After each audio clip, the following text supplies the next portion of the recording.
Welcome to the stream. How goes it? Oh, didn't do that part. Do do do do do do do do do do do do.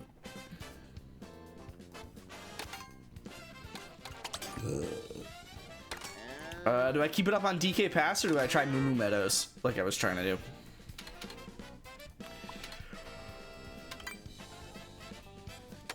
Fuck it. Spend an all stream on this.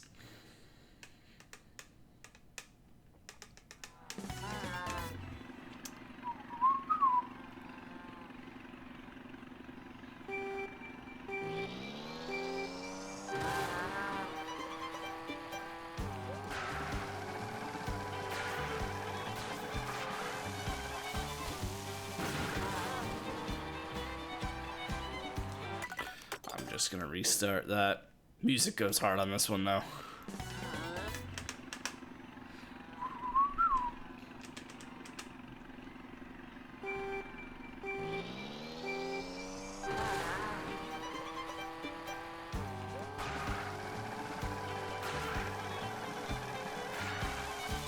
Jeez, it really looks like you can dive in on that corner and then it like straightens back out.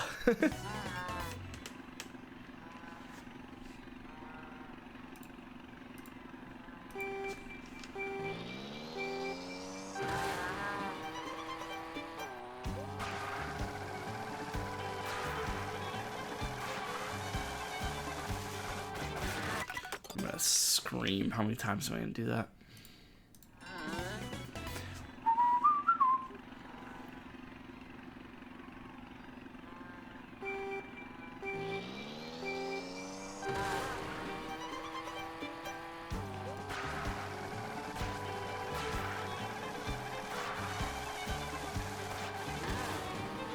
I don't think I went for the purple there, but whatever.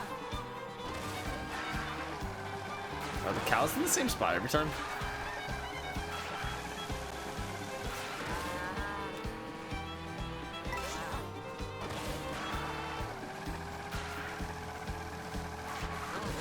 Probably. Oh. Oh. Okay. I hate that, like, you can be in the air and hit the jump button and it won't jump. Like, I don't fully understand it. It's weird.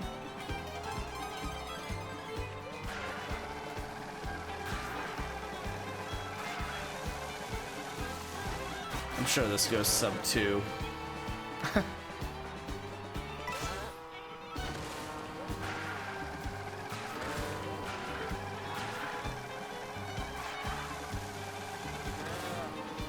Interesting. Might not be able to get purple on all of the turns every lap.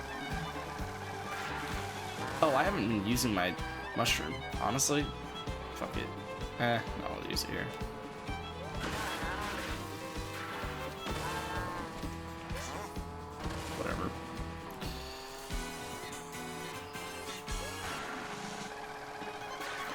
Try urban spot in this lap.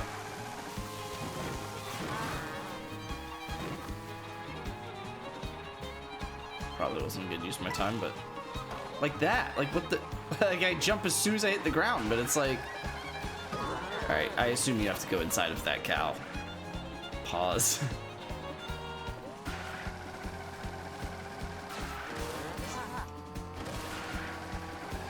I wonder if the walls stay broken.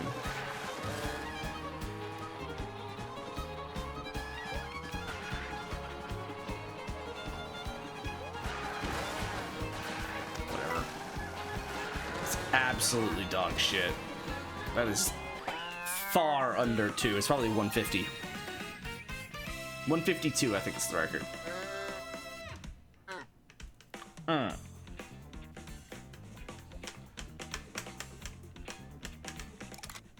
Sure.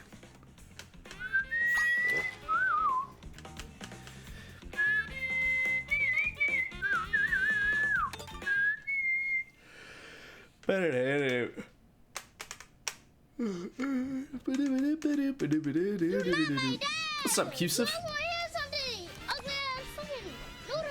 158? That's not that bad. I guess there's not too many ways to go significantly faster.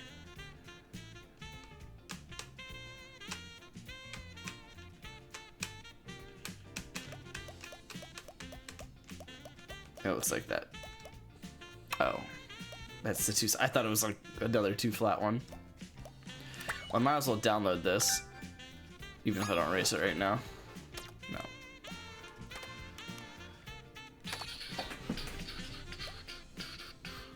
I guess I'm a little annoyed I didn't beat that on the first try.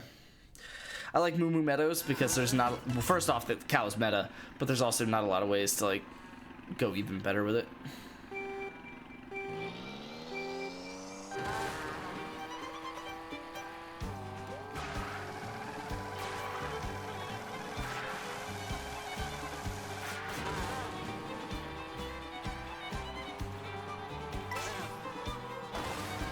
Try and run in the morning? Oh shit.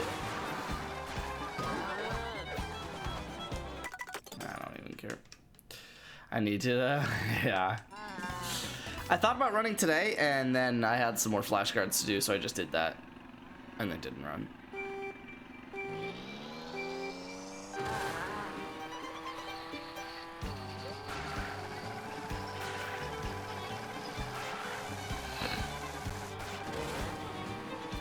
That wasn't purple, was it? It's kind of annoying.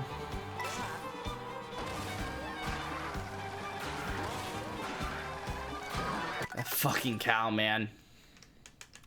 I need to get on the inside of the turn on the cow.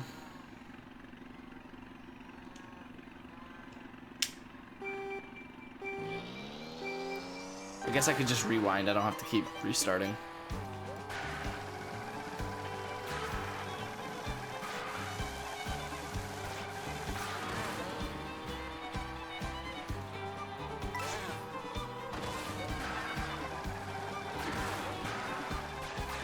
There we go.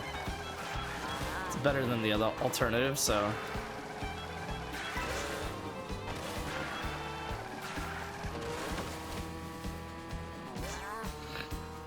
I like that. I think you can jump that. I know you can jump that. Probably should have drifted it, but whatever.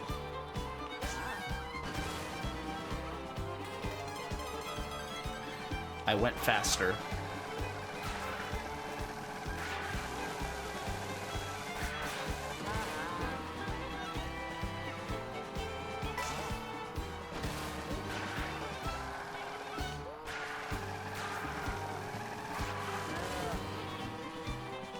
Hate waking up super early.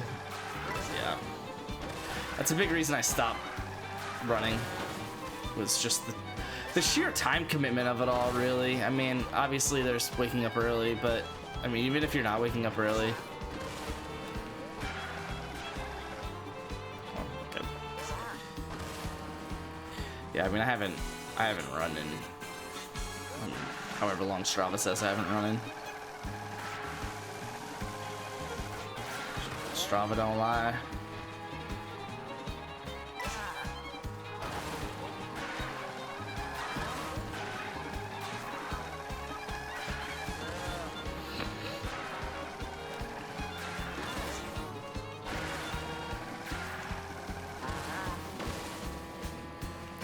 Looks like I should hit the boost going into that and hold the drift after it. Fuck me. Much faster, still much slower than the record. 7/8 time anything earlier. I'm good off of, yeah. Yeah, I mean, even then though, it's like, and honestly, it's, I don't know. It's not even necessarily like the inherent time of it.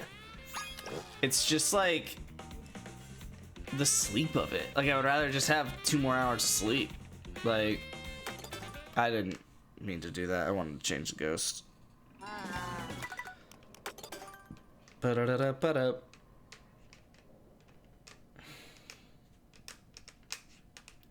But then when you look at it, which is why I almost ran today, is when you look at it like, okay, it's a matter of priority. And sure, I should prioritize sleep over running, but I should also prioritize running over, like, a lot of other things, you know?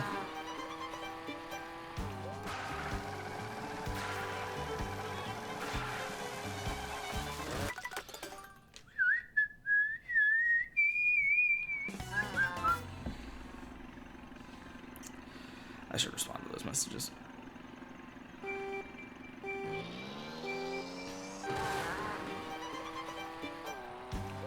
I was annoying. I don't really care.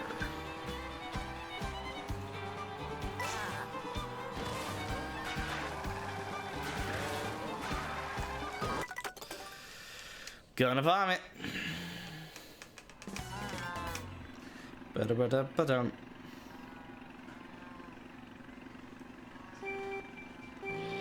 Too early.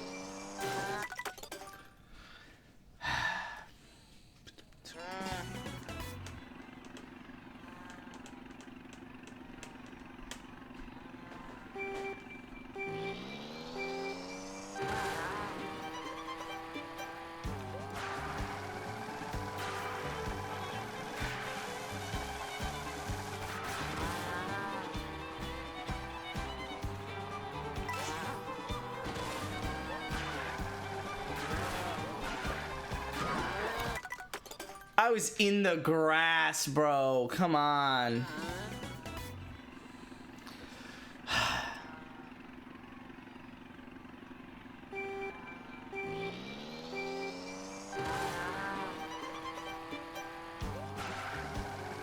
I love that cow is meta on Moon Meadows.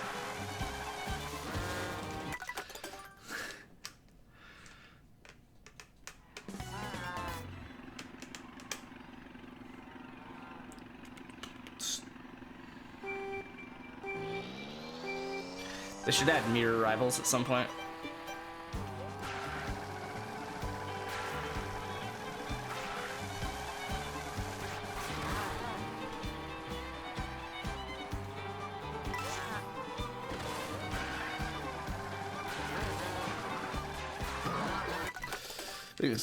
I'll be doom scrolling just randomly throughout the day. Yeah. And it's like, man, I could have just ran instead. Yeah. The biggest thing for me is that I can make time for myself in a workday. But it's hard for me to make that much like guaranteed uninterrupted time. So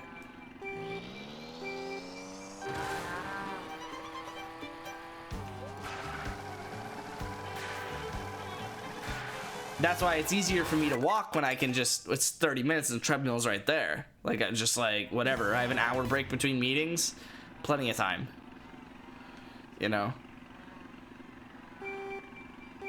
But if I only have an hour break between meetings, I'm expecting to run.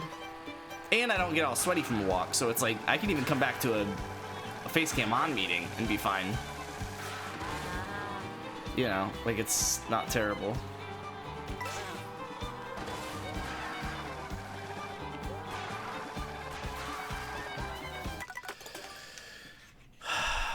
I don't know when the fuck I would use my mushroom, to be bluntly honest with you.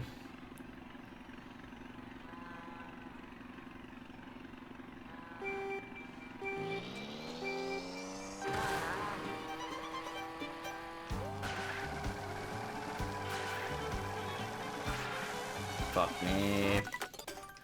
Oh my god, I know it as soon as I do it.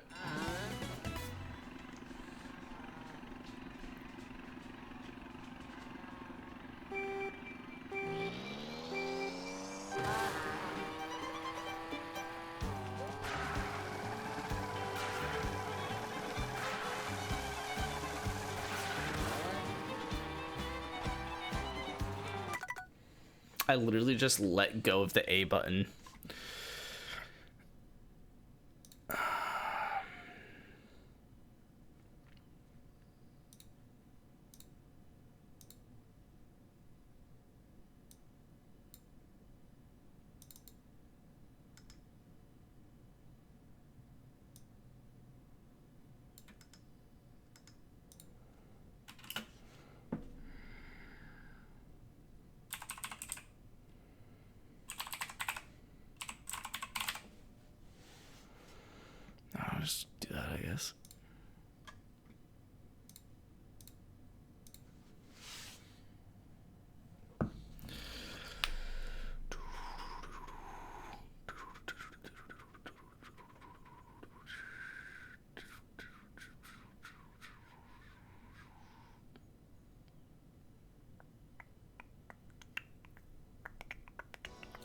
My wager is coming, census articulate. Wager.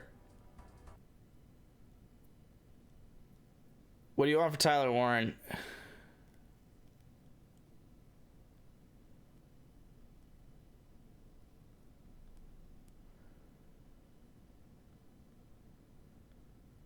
What do you want for Tyler Warren? Would you give up a 1 and a 2 for Tyler Warren?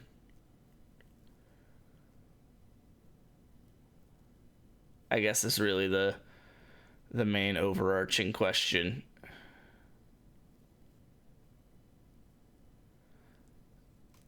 And when Brent is asking for a 2, is he actually asking for mine, or did he just fill in one of the 4 possible options for that?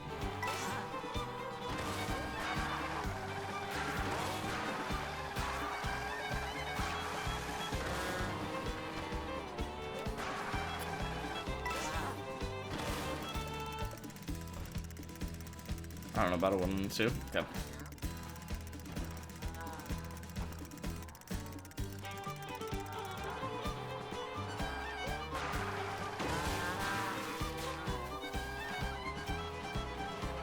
That's probably worth it. Probably bids for a 1 and a 3, but I don't know. Because I'm basically... Brent's basically offering the... AJ to 2 for 2 firsts, or Josh Jacobs and a 2 for 2 firsts, as long as I'm willing to trade the other one for Tyler Warren. And I'm not. So I was like, well, what if I just ship Tyler Warren for what I want for that person? That's too early as well. Which was why I was asking a 1 and a 2.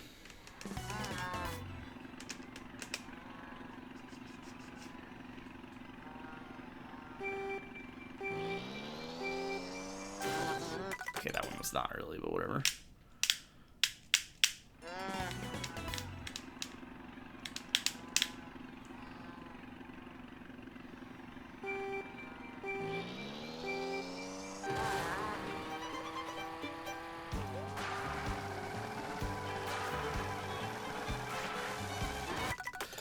So who do AJ Brown and Jacobs for 2 2s and Warren? Yes. 2 1s and Warren. Yes. AJ Brown, Jacobs, and a 2 for 2 1s and Warren.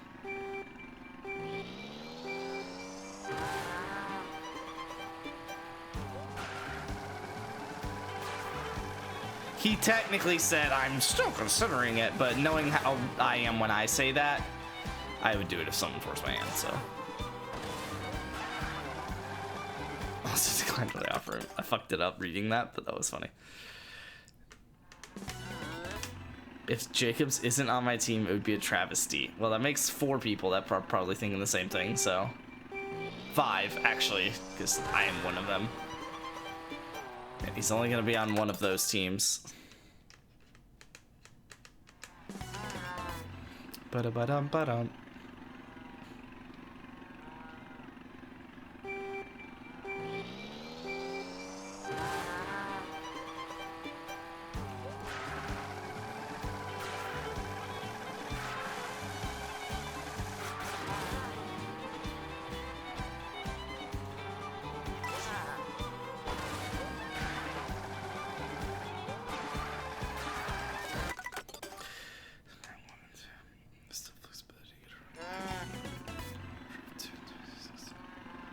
I could see that being useful. And then I would have to be okay with giving up one of those guys for a 1 and a 2 as long as I get the trade that I want for the other, which I think the trade that I want for the other is AJ and a 2 for 2 firsts. And then I'm actually like, because I'm not really okay with AJ for a 1 and a 2, to be honest. It's tempting when Kenny offers it because it's for Luke's 27 first, but I'm generally not like that interested.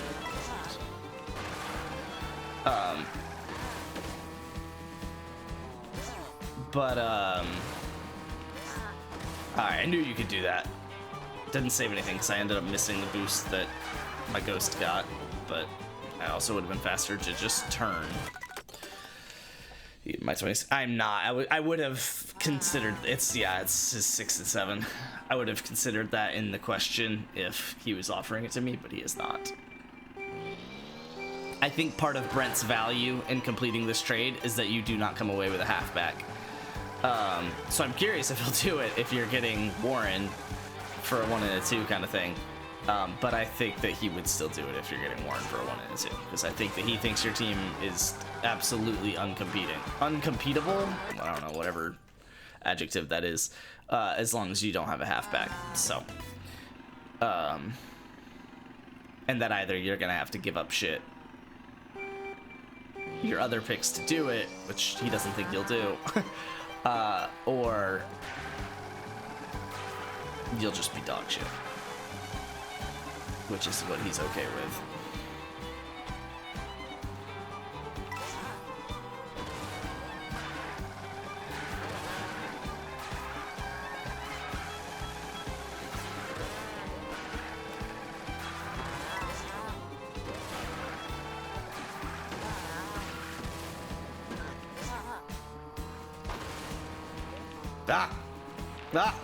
Come on.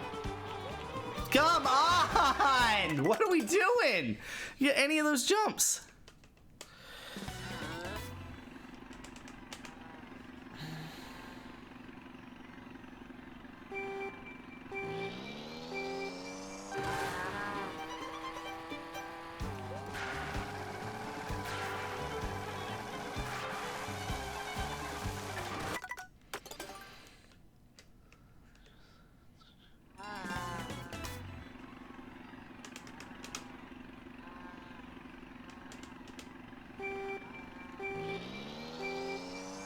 I am a big fan of clarifying things all at once. I'm not a big fan of relying on, oh, after I do this, I'll do this. Not a big fan of that. I'm a very big fan of, okay, I am this now. I am competing now. I am not competing now. It's not gonna have Derrick Henry in 2 seconds. For Jacobs. Fair. So it doesn't sound like that's your end goal, like Wager just assumed.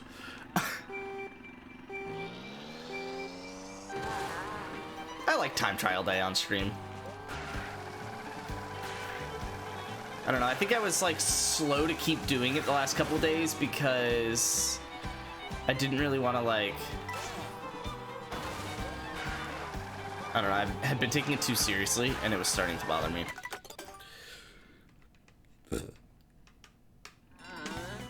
Alright, well now you're just causing mayhem, Wager. You're being the person you don't want to be. You off yourself on live. Is live a game that you're playing? It like is, isn't it? What's that stupid game that's literally just called like VR chat, right? Stupid.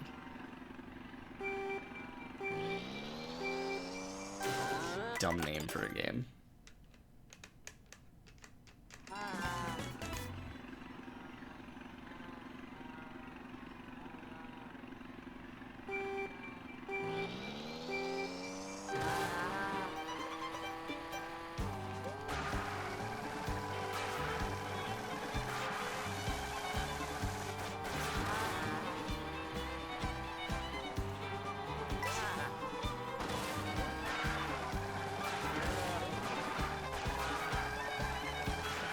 I should have gone purple on that. Well, that'll be easy to beat my ghost on later. It's be very easy to beat my ghost on that later. It's not an exploding offer, but consider it as one. Oh, okay.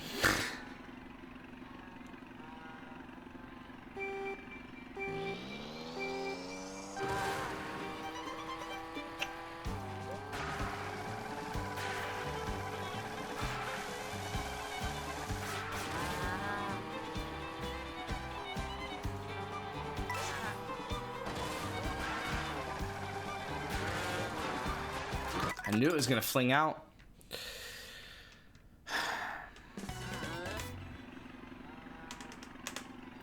That cow's a bitch.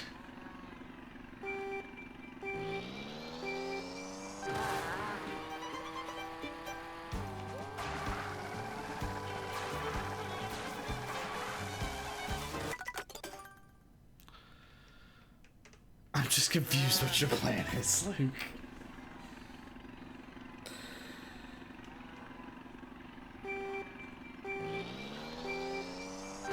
Wait, but Luke, you're really just offering Derrick Henry for a first?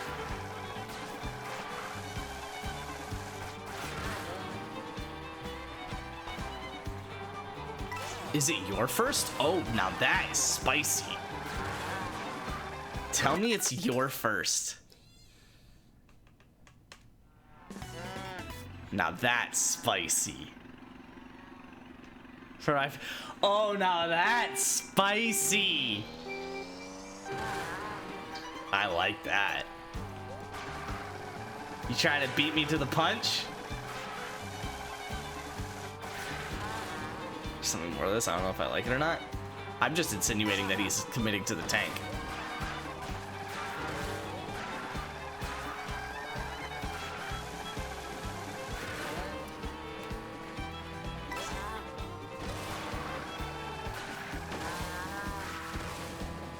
Alright, maybe it's better to just keep the blue on that one. Bro, how many of these?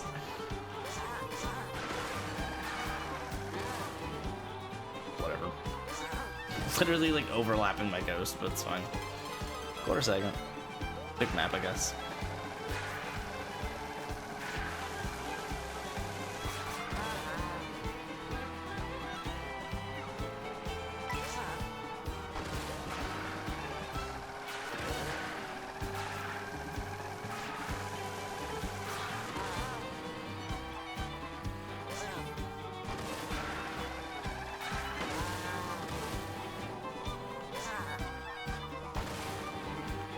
Fuck me, I can't ever get that because I suck. That was not worth going that far outside.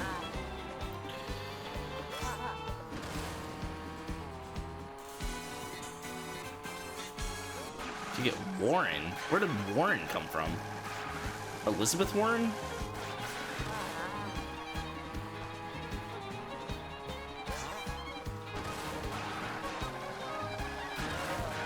CQ. Hope you had some fun on this trip. Fuck. Might as well profit while I can and go win now. Yeah, but you don't have the team that you had last year.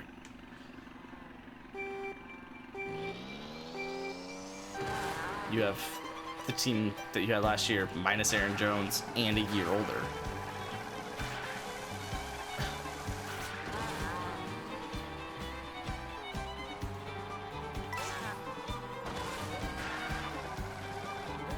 Gonna happen because I wasn't angled far enough left. I just left, so it's fine. Tell me what. You run?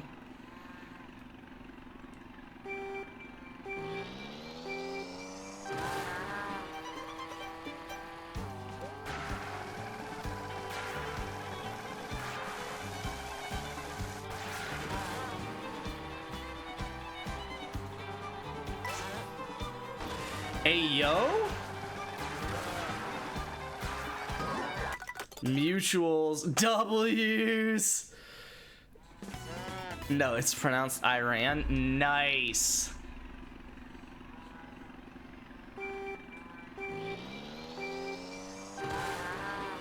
I thought it was called Iraq. That pussy.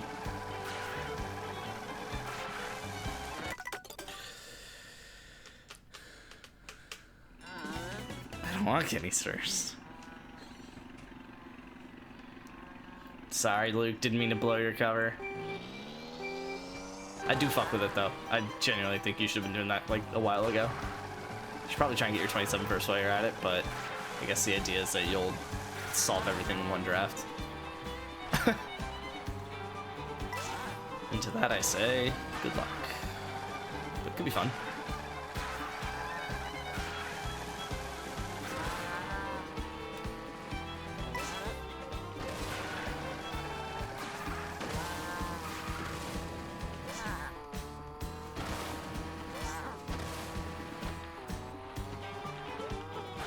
Sure.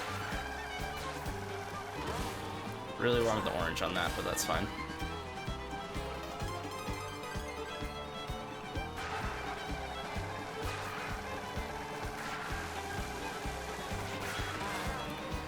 You're saying she's on the trade block? Wait. Is it because I was playing Stardew Valley? Are we getting the squad together? Oh, eat my ass.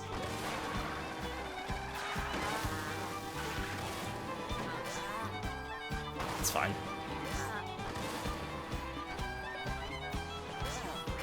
That was ballsy as fuck.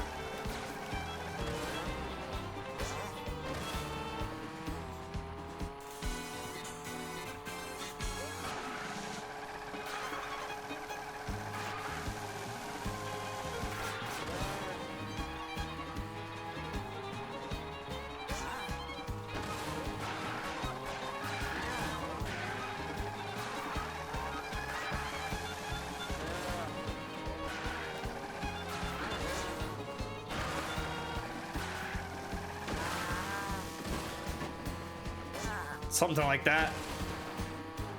Not a good final lap, but we got there.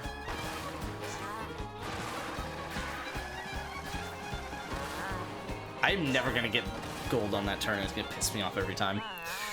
Oh, we have the balls asked to play Stardew with us. You're still my friend. I am your friend. He wouldn't shut up. So I followed her on Instagram, and she followed me back, and he now shuts up. You're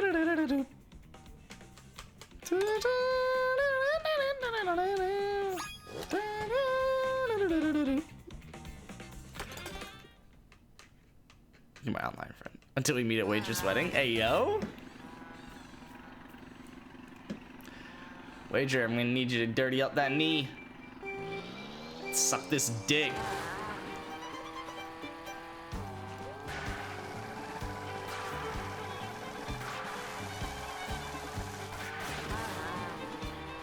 I feel like I should drift that turn, but it's fine.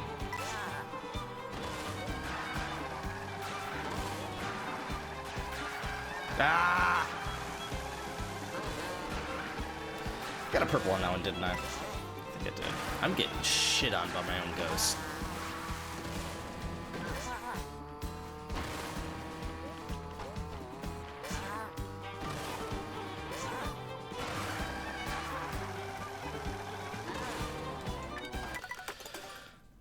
For all this time. Okay, see you, Q.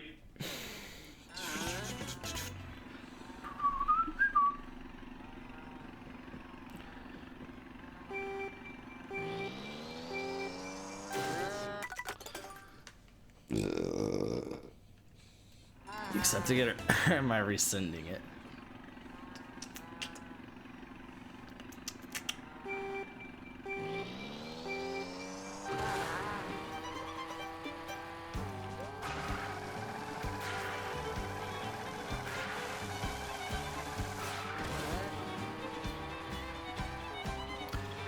Yeah, Luke's going into a rebuild because he can't afford to waste any more money losing on any seasons. I almost said any more seasons, and I realized I was dumb.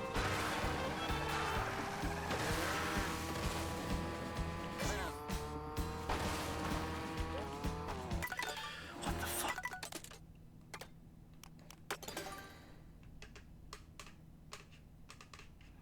What?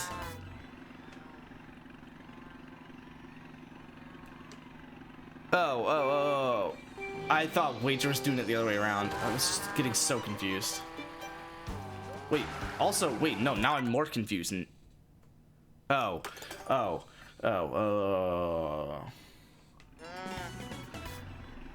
I see.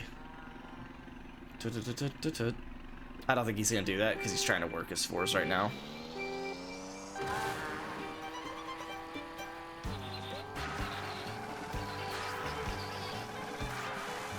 Wait, it's your fours. I'm an idiot. So maybe he will do it. Actually, shit, Wager, you get extra fours. Things you could do with extra fours.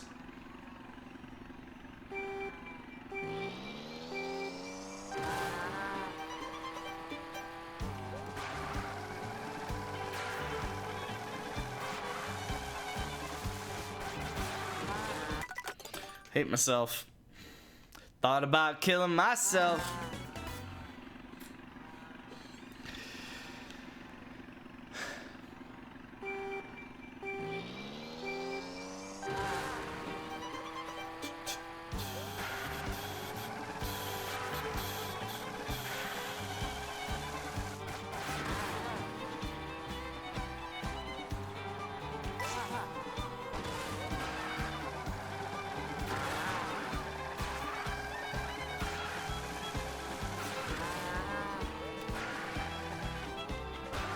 Like that. Why didn't I jump? All I'm doing is hitting the fucking trigger. I'm thinking, relax.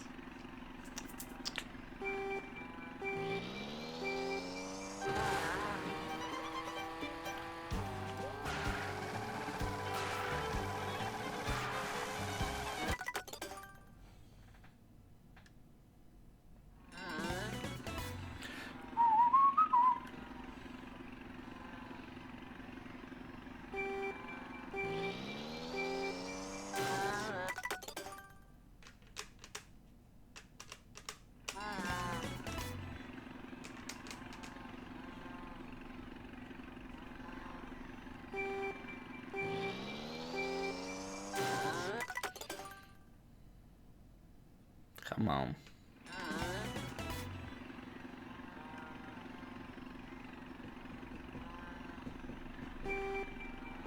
I didn't realize how good my start was on this other one.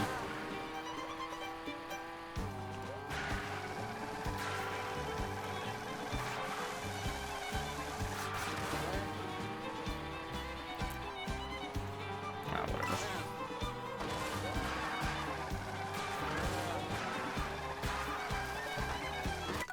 I did not hit it that hard. I really should use a different vehicle because I know this one's not the meta for this.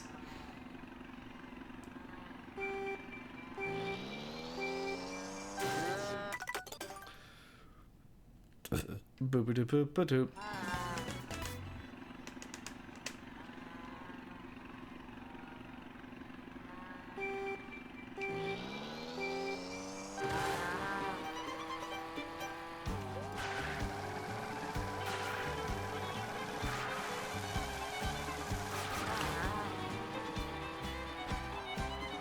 Okay, even though I lifted my front wheels, we are okay. I was gonna hit the dirt. How'd I hit the cow? Just bad angles.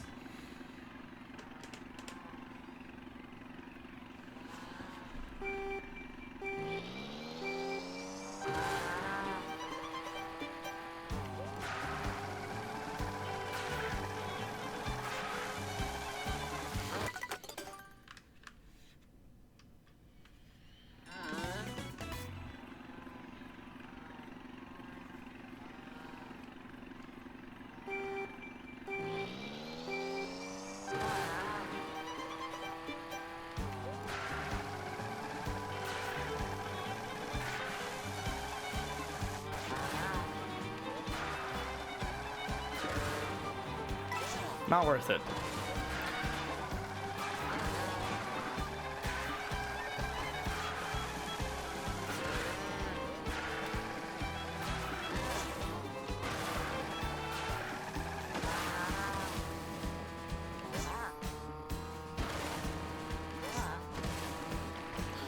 Bro, I kicked ass on that lap. Fucking dance! Oh my god! How many times do I have to hit the button while I'm going over the hill?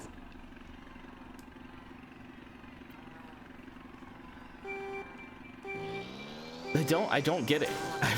I don't understand what allows you to do tricks in air. Because apparently it's not just the jump button.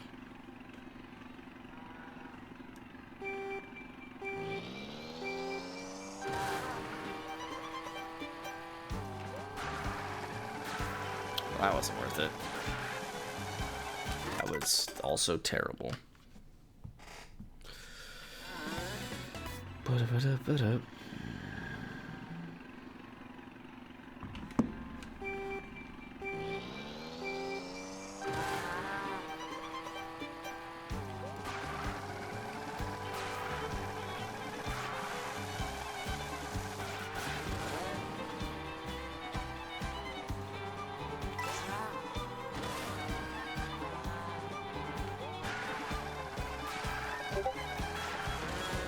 I probably should have held for purple.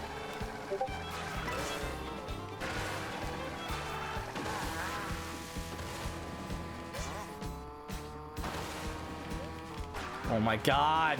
I'm literally landing drifting. What? I don't get it. How am I landing drifting? It's the same plane. Just do the fucking trick in the air. What are we talking about? I don't get it. Like, holy cow. Oh, man.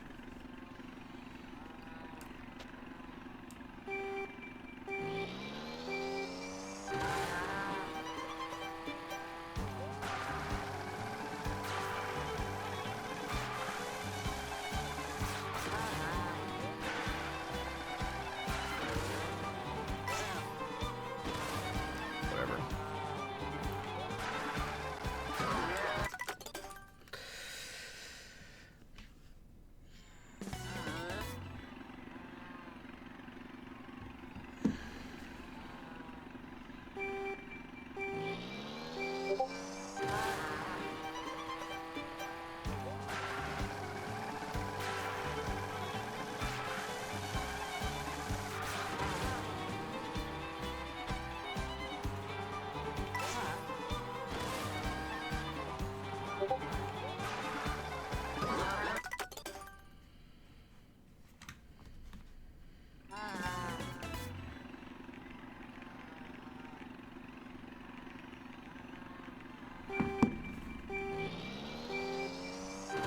Oh, damn, we got multiple DMs going here. Alright, well, fuck that start.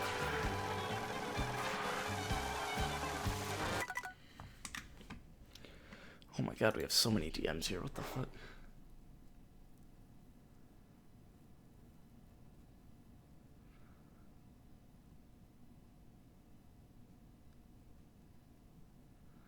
Oh my god.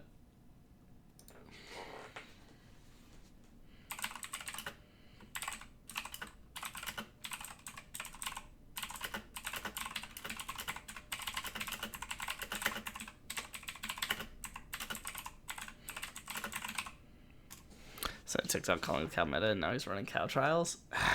No, I had seen it before you sent it.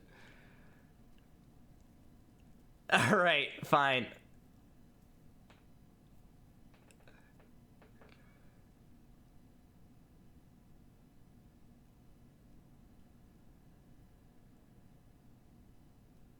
I don't know what the fuck you're talking about with your last message, but I do feel bad for calling out Wager or Luke's plan, so I'm calling out Wager, who's apparently now DMing me on the side.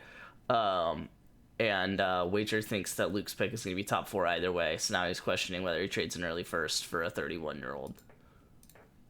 To which I responded, and he asked if he's crazy for questioning it. To which I responded, you're crazy for questioning it now. I would have questioned it the whole time, and you're also crazy for messaging me on the side in private about this. There.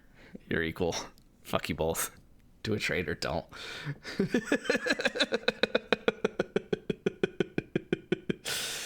Oh man. I mean, I like all the ideas. I like the tank idea. I like the trading for the strongest halfback potentially in the league besides like Saquon and Gibbs. You know, I like not trading for the oldest halfback in the league, and I like not trading away your only halfback that has any trust in competing this year. I like whatever it is that's gonna happen. It's just like, I mean, I guess the one thing I don't like is trading a first for Henry. Like, I wouldn't do that because you guys know my opinion on older halfbacks, but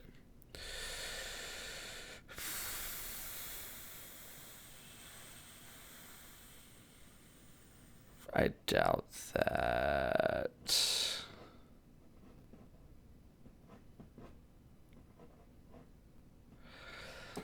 I doubt that he would do that. Because you're essentially asking 2 firsts and a second for Jamar.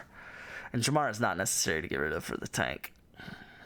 Even though I would probably do it, but you guys know my opinion on 9,000 value players. Oh, I have 2 seconds to easily reload it. Running back, other position I need in the draft. So, yes and no. Like, you're right. You do. But, I mean, there's a reason why not everyone's doing what you did, Luke. There's a reason why not everyone is trading all of their draft capital for a team, right? because you do need draft capital to build a team. Like, yeah, you can sit there and say, oh, I have these 2 seconds, but it's like, they're not just gonna hit. Like, and you need, especially not at the perfect time where you need exactly both of them to hit, right? Like, shit's gonna go wrong at some point with a draft pick, with a, injury, with a whatever. And that's what I was trying to build my team for, was all that depth. Turns out apparently so many injuries happened that fucked me anyway. You just have to hope you don't get injured. But I don't know. I mean, you're in a tough spot. I can't lie. You're in a tough spot. I respect you for not trading your 28 first. I respect you for considering the rebuild, and I respect you for considering not rebuilding. But, I mean, it's a tough spot. And you're going to have to just try and make the right gambles. Personally, I would not gamble on keeping the 30-year-old halfback and having 2 seconds hit to rebuild. But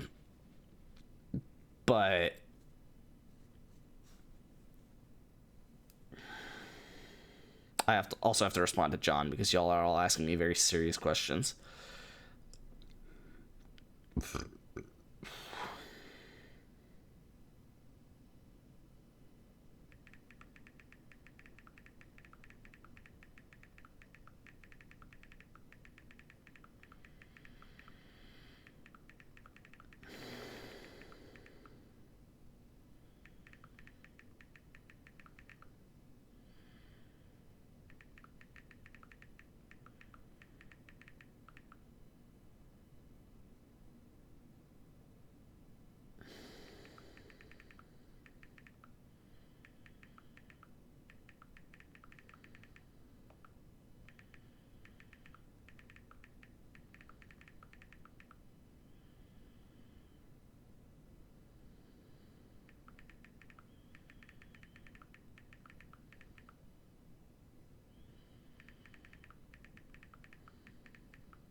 Looking at it, if I were to effectively land RJ Harvey and Nick Buka next year, I'd be stoked. But also, someone's probably going to get scared round 1. 2 seconds. It's going to look great for me to move out. That's fair. And you got to trade them both for Quinshon Judkins.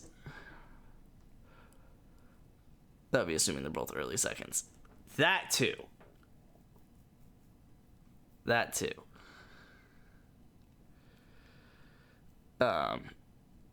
Which they're not yours. So if you're tanking, it's not that. Yeah, I don't know. You're in a tough spot. It's a tough spot. You get strategic. Whatever it is, I think my best advice is to commit to whatever you do. And I'd say I would probably lean towards committing to the rebuild. You already have the win. And your team's not built for a dynasty and was never supposed to be built for a dynasty. Like, a lot of us, basically everyone else in the league, is trying to build a dynasty. We're not just trying to win one, we're trying to win multiple and, like, keep our picks and, like, build on top of it and so on and so forth. But I feel like your team was built to win last year. It did. And I think you basically have to accept a rebuild. And I do think that there is value. There is very unwritten, unmentioned value in being the first person to commit to the rebuild, right? If I'm 4 weeks into the season and I decide to commit to the rebuild, well, I have 4 weeks of extra points that count against me. Like, it's going to be much harder for me to get the 101, even if I have my own pick.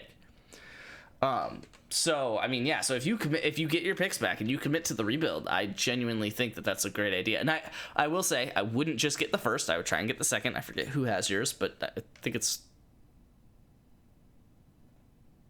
I don't remember who has your second. Do you have your own second back? You do have your own second. Yeah, one of the 26s is mine. Yeah. I clearly did well. Yeah, so, yeah, I mean, I think as long as you got your first and your second back... and obviously some further capital to... I mean, I would recommend trading all of your old players. Just plain as day. Like, they're not going to be... Like, by the time... You can't assume that your team is going to be good next year, despite all of the value that you're going to put into doing that. And so, by the time that you're good again, I would say you do have to. Well, so here's the thing. I just gave you credit for valuing your 28 first. Should you? Should you value your 28 first, or should you whatever send your 28-1 and your 28-3 for whatever this year's first or some shit like that, right? Where it's like, all right, I don't have to worry about 2028. Let me get the picks now, trade the old people, replace them with young people now, and then build my team. Now you're fucked for picks after, so I guess you do probably want to keep your 28 first so that you can try to build a dynasty like the rest of us, now that I've thought this whole thing out. But, yeah. That would be assuming they're both early seconds. He does have his own second. Yeah.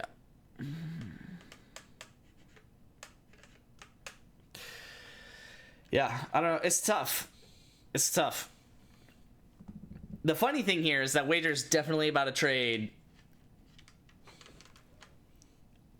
Luke's first to Luke for Derrick Henry, and then Kenny's, no, his 28 first, so he still has one. His 28 first, and I'll probably ask for your 27-2, which I guess is Luke's 27-2, isn't it? Yeah, I probably asked for the 27-2 and the 28-1 for Tyler Warren.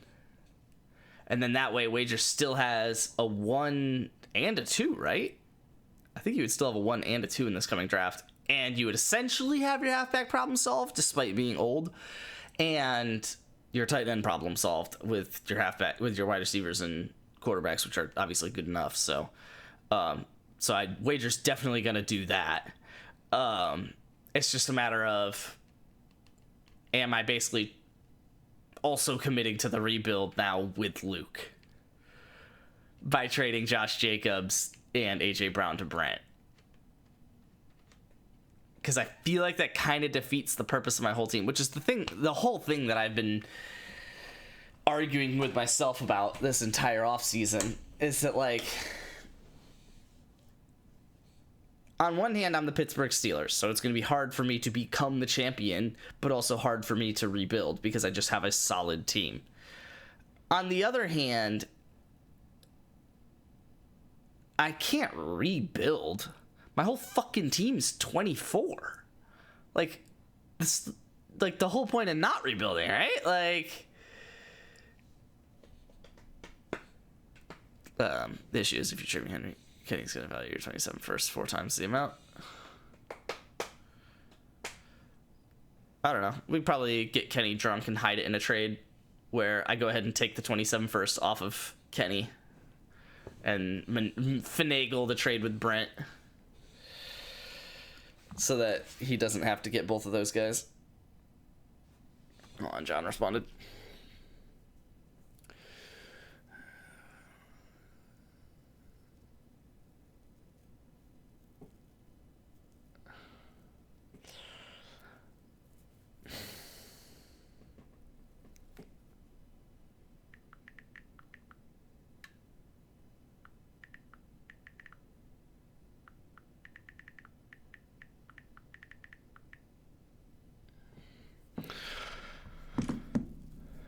"24 minutes left. The Mr. Wager 2001 is now on the clock." I'm really disappointed that it's taking me so long to set, like, a time that's even good relative to this car and character. Obviously, if I want to set, like, an actually good time, I would change this car because this car's not good on this track, but I don't like that it hides so many stats from you. And that there are terrain stats that just aren't mentioned on the stats board.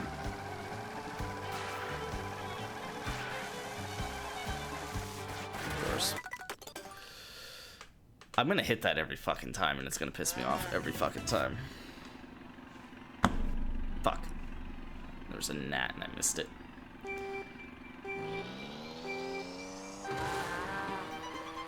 I'm about to cook the nastiest 5-way trade you've ever seen. No way! There is still 80 days until football. But, like I was just saying, there is a benefit to being the first person to commit to the tank. Not a huge benefit to doing it 80 days before the season starts, but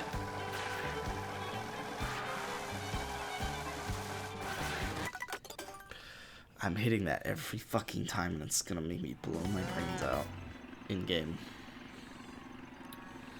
Of course.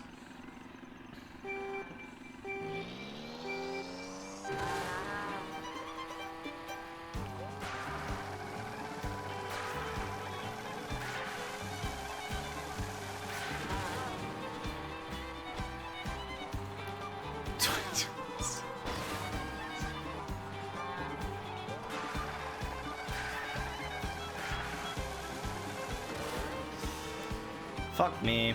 Bad turn.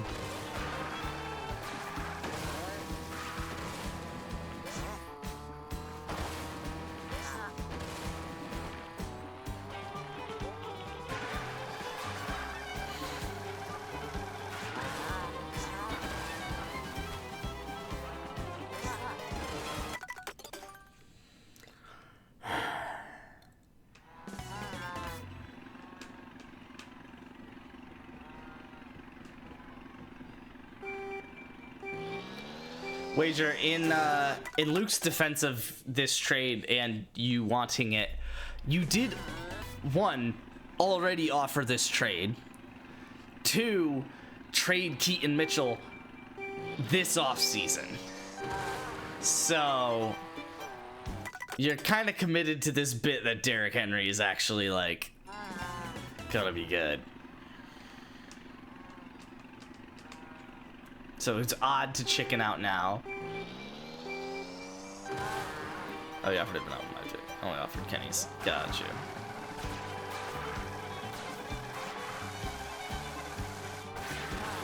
Well, here's the other point. If you don't trade this, if you don't do this right now, there's a good chance Luke's pick gets worse, or gets, worse by getting deeper into the draft. Like, it'll be later in the first round if you don't do it. So it's kind of pick your poison, right? Do you hold on to it thinking it's going to be good and making it worse, or do you trade it and make it better? You kind of can't win.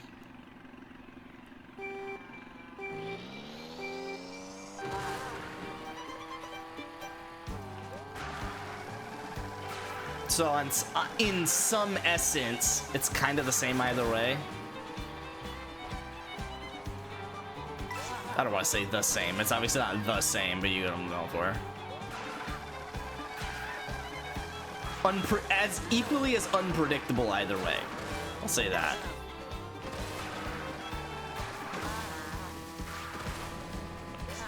I don't know this is the best path. I'm just doing it because it makes sense, because there's a big ass fucking arrow that says to go that way.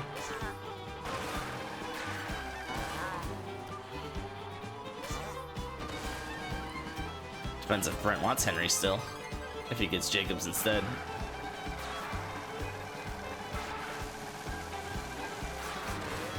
Take wagers first.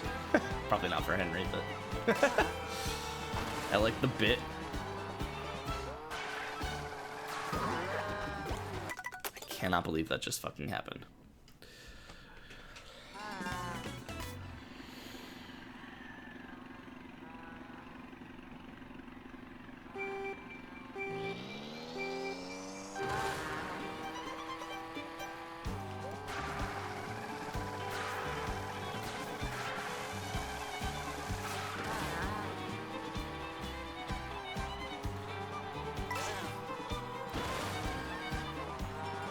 I don't know why you're not trying to trade Henry to straighten. Obviously, you have to wait to do it because he's not going to be checking right now.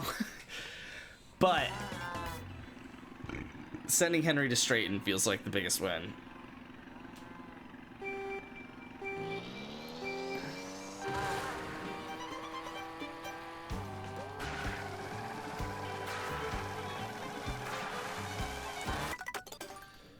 I want to make sure this is the deal I 100% want to do. Oh my god. You offered it already. Not to be that guy, but let me also put it this way. Sure, you didn't offer this trade, but what the fuck is the point of negotiations if you offered basically the same fucking trade and you're worried about the slightest fucking trade or the slightest fucking difference in it. Like, oh, I would do it for Kenny's first. So confidently, I'm offering it up to you to accept on your timeline. 90 days before season starts. I am offering it. Okay, I won't do that first, but I'll do this first. No, I couldn't do it. Like, what?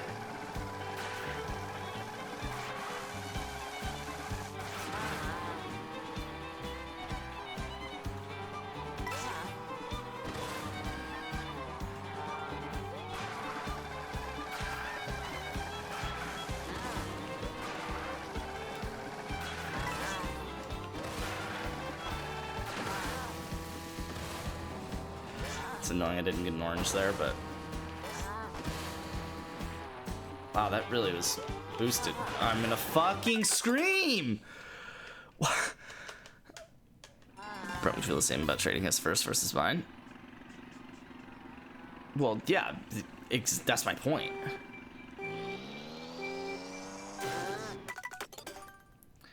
I'm not saying you have to do it. I'm just saying you haven't even like really negotiated. Like Luke's been the one that negotiated and said, if it's Kenny's, I'll do this and this. And it's like, you haven't even said like, okay, I need an extra 5, or I need, I don't know, whatever the fuck, Tyler Lockett back. Like, you haven't even done any of that. It's just like, I don't know if I want to do it. Like what? Like.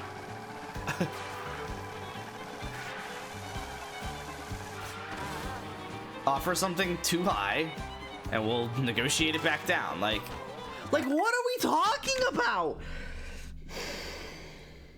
I'm not even saying that I necessarily hit the perfect jump, right? Maybe I jumped too late and I missed the perfect timing on the jump. That's fine. I'm still in the fucking air for a very long time and obviously hitting the button multiple times because I'm like, wait, why the fuck didn't I just jump? So annoying.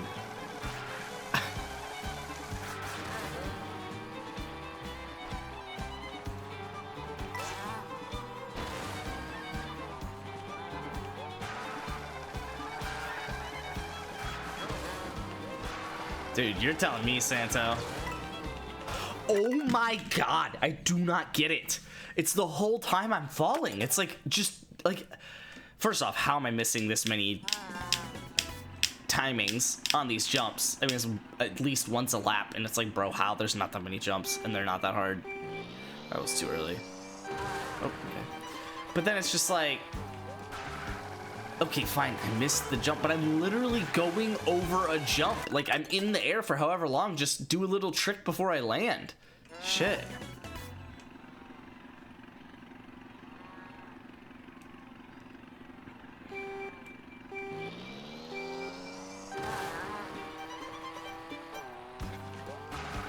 I'm annoyed that I didn't time that perfectly, but whatever.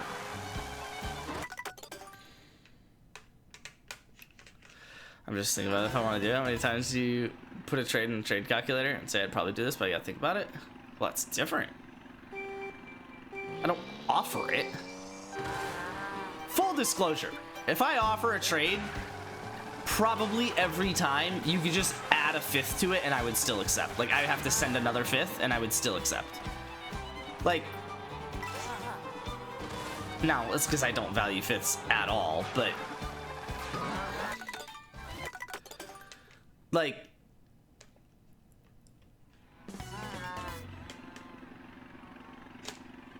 or if you wanted a different first than the one I'm offering. Now there's situations behind it. Like if I'm sending AJ Brown and Josh Jacobs and Bo Nix, then it's like, yeah, I'm probably not sending my first or my second even, right? Like I guess I'm not sending my first because it's the only one I have, so that'd be the only first I could offer. But I'm not sending my second. I'm sending literally any of the other 3. So like, I get that there's situations to it, and for me to send my second, I would need to get like another second back, as if I'm trading from the middle of the second, or from the front of the second down to the middle of the second and getting something else in return. So like, there's situations behind, like I'm not saying that all picks are the same value, but I am saying that all picks are some value.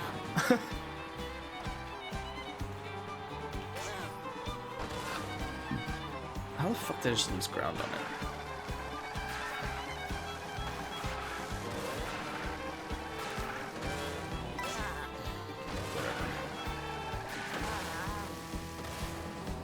Fuck me, dude. Dude, the fucking jump. Like that. Like, I didn't jump off the jump, but I jumped in the air. Why am I getting fucking college baseball notifications?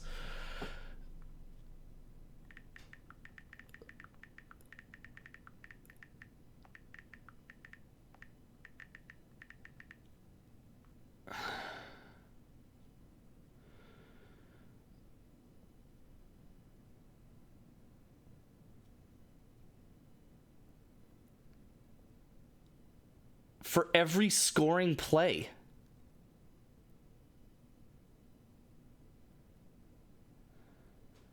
For every fucking college baseball game left. I'm sorry, you can't do that for a best of.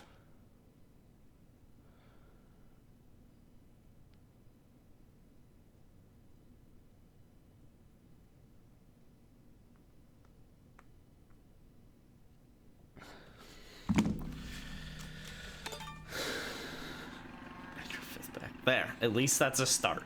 He'll probably decline, but...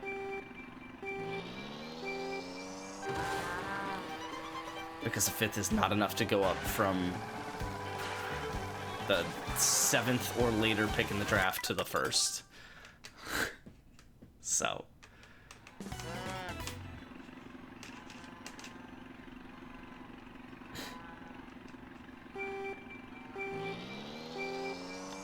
hence the offer with the 2 and 2/4s.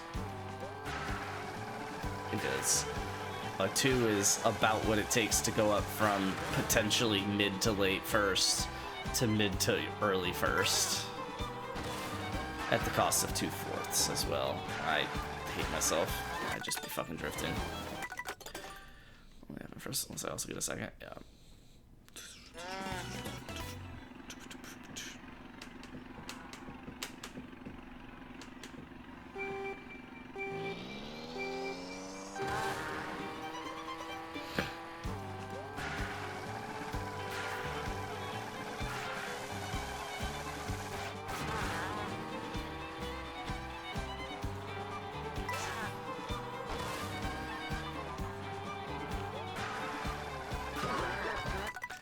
Didn't hit that cow.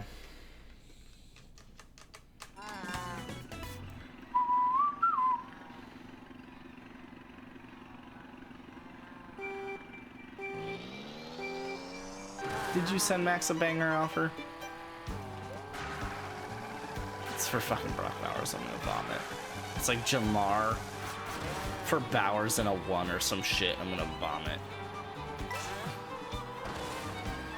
And so is he.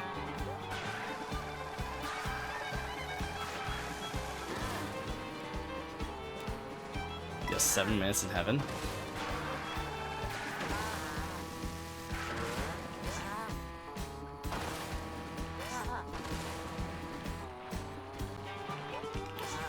I also am just not missing the timing on these jumps, I'll say it. Like, I specifically went early on that one. So at the very least, I should have jumped early and missed the ability to ride off of the top and jump at all. Like, but it's fine. Just gonna lock in and not fuck up. That was close, I gotta admit on that one.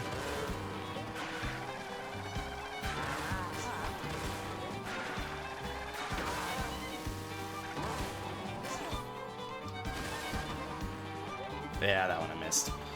Wasn't high enough. I didn't realize I had another jump in me there. I didn't realize I would still be ahead there. What a dog shit second lap.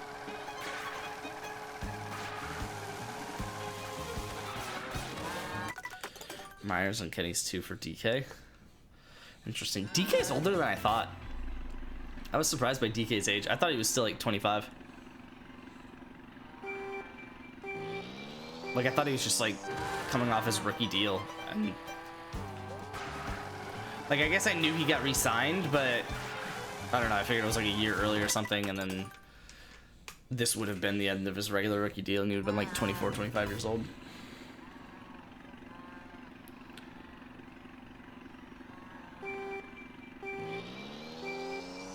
Yeah, Terry also surprised me, because Terry's 29. I did not know he was that old. I thought he would have been like 26, maybe 27. Frankly, I didn't really know about Terry. He kind of showed up out of nowhere, to be honest. And hasn't been around that long.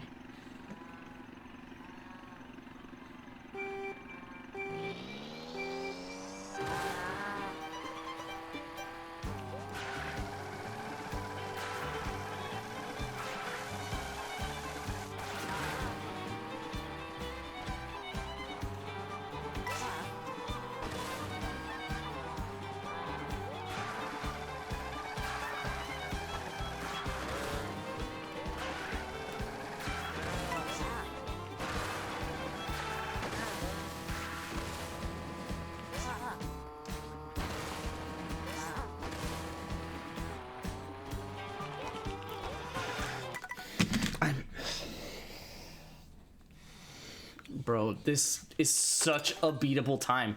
I could probably pull a full second off this time without even doing anything special. I'm probably not even timing my boost. Like, I haven't even looked at a different ghost yet. I just want to beat this time that is so beatable. It's so annoying.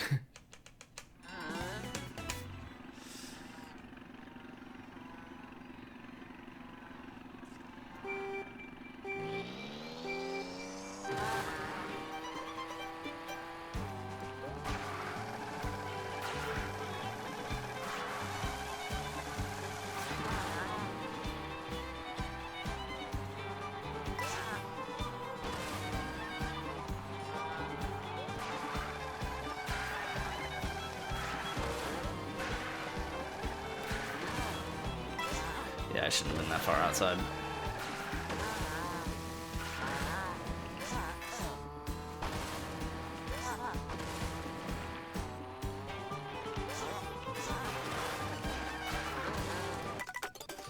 It's a good thing I did the rest of the lap fucking perfectly.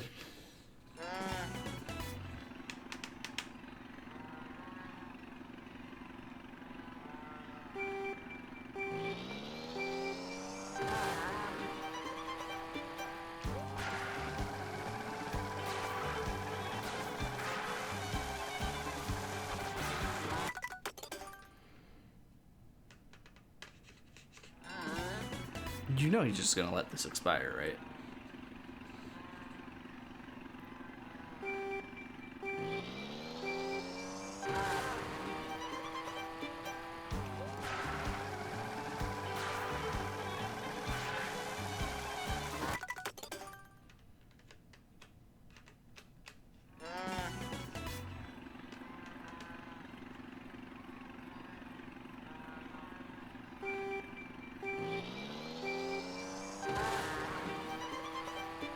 It's just a normal offer.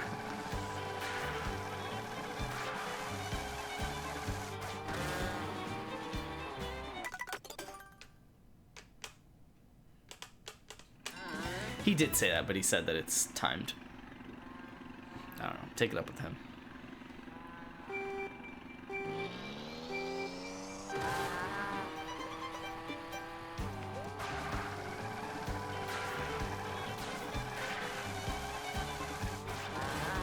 Please. Oh, that was such a good turn. Oh my god.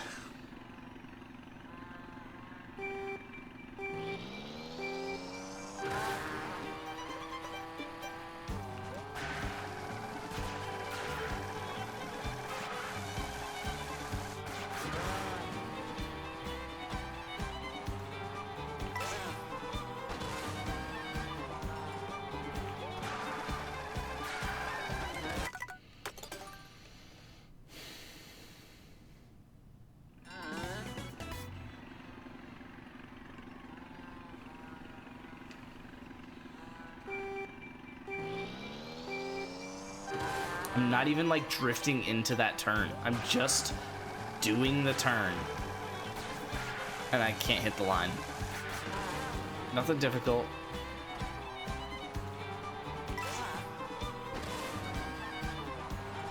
Like that. Shit, if I'm not gonna drift, that might be the line. Okay, 9 and 2 for Jacobs, right? Probably. I think recently, actually. But I think it was only verbal.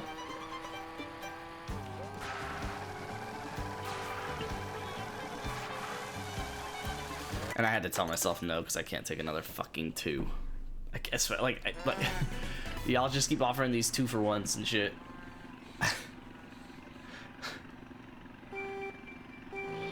Love myself some draft capital, but at some point, man, can't draft 13 people.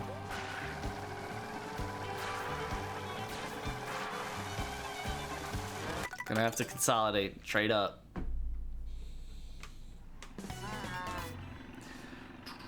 Or back, I guess.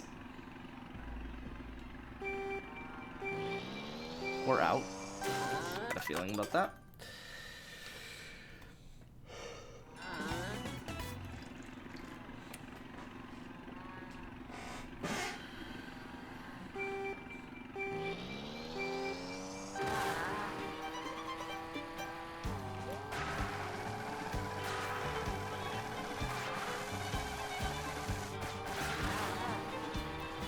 It's a little annoying I went out that way.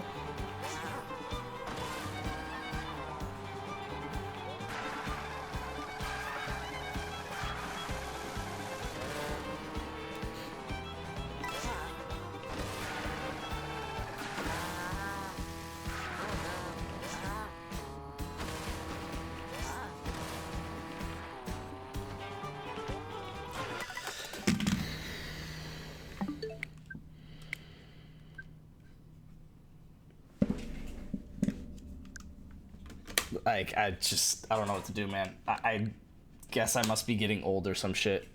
Because I'm hitting those buttons. I don't know what else to say. Like, I guess it'll do it itself. Alright, thank you.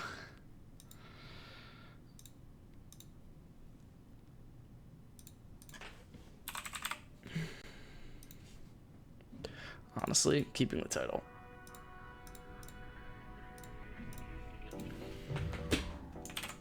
Yeah, that. Was this worth playing? Yes, definitely rage quit. Oh, this is a vibe. I don't really want to do it. I'm gonna milk a really good black stake run on Ghost deck. So this might take a second to really get set up the way that I want to.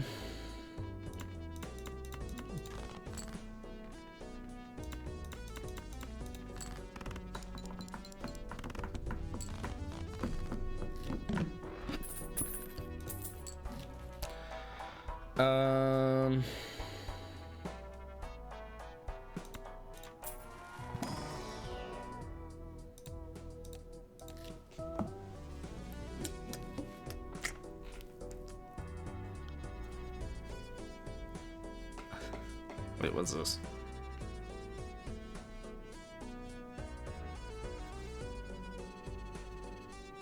Oh, that's just you apparently joining the chat on a trade that was already declined, if I'm not mistaken.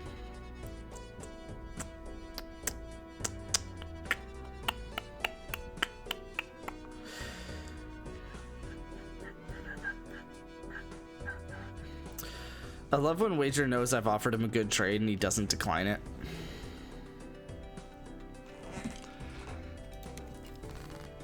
But instead offers a different trade. Like, okay, sweetie.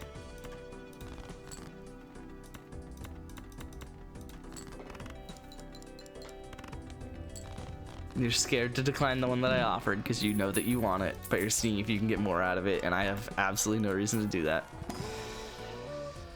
Ugh. I guess I could do this. I can do either one.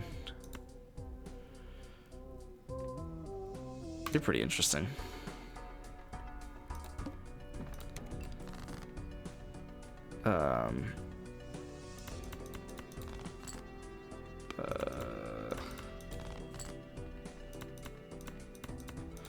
Clear.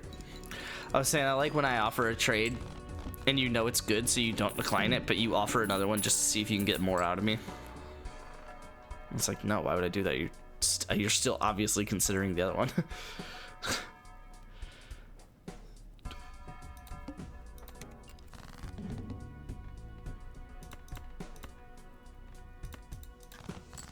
Fuck you, 9. Oh my god. That works. Probably? Try and milk the extra value? Exactly.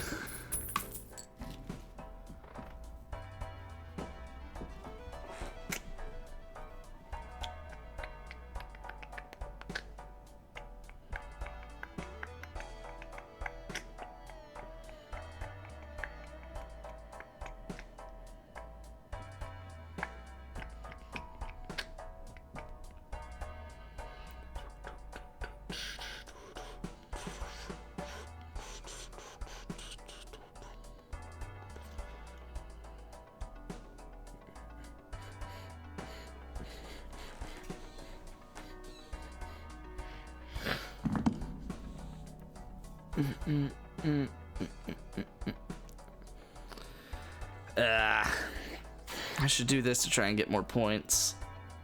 Play as many pairs of face cards as possible or some shit. Or dollars, that's what I meant to say.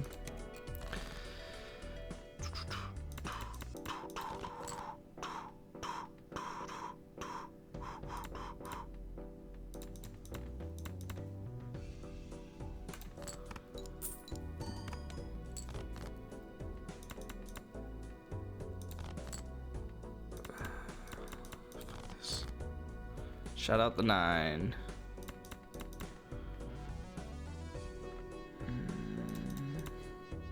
I already did the, yeah, queens. What the fuck, man?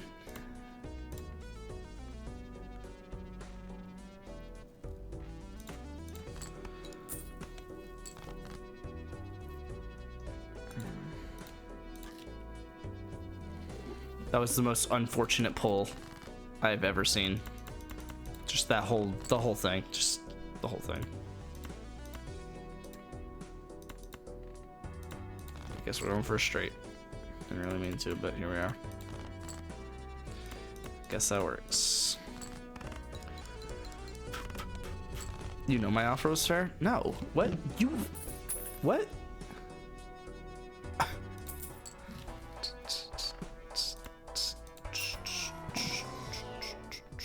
Fuck, why couldn't you be eternal? That could have been so fun. Damn it. Why are you the eternal one? Still could do it, but if this has an Ankh, I'm gonna be... Oh, I can't buy it anyway.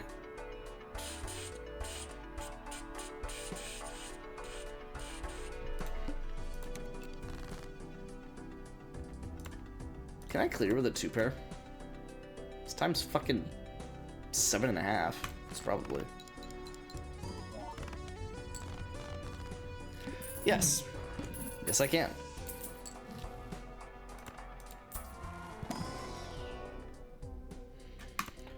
Shit, that's tempting. I don't like that that's eternal, though. Whatever.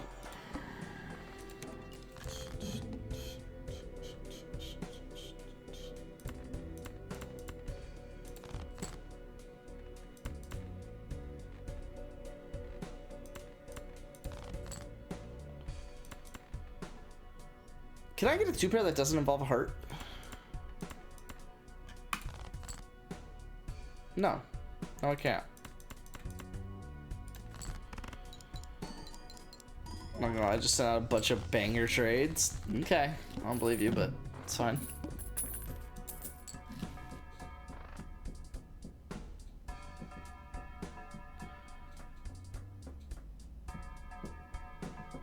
I don't know, being rushed into trades. Yeah, he needs some foreplay. Sure, man.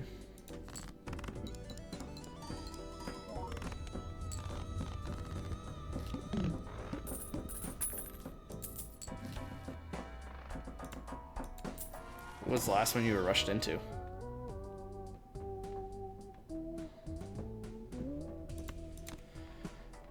Oh, I probably shouldn't mail in rebate since Joker stencil.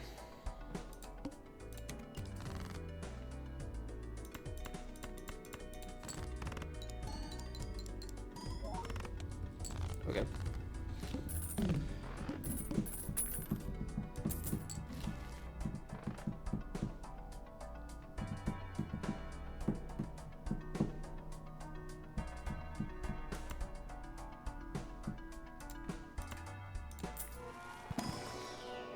Really banking on a hermit there, but I didn't want to sell until I saw the temperance, which we did see.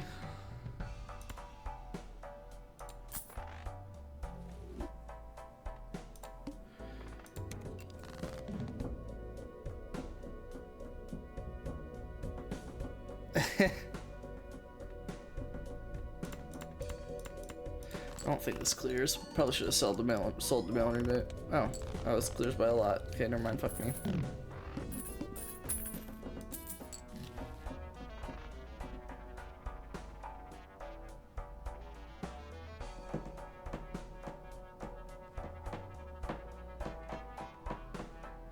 Trading your capital.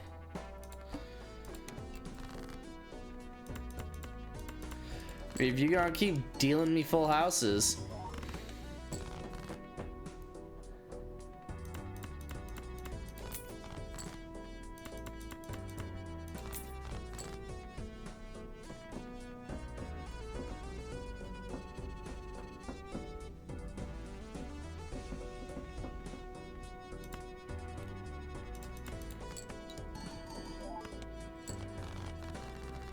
I had a feeling that would clear. It was a lot closer than I thought it would be, though.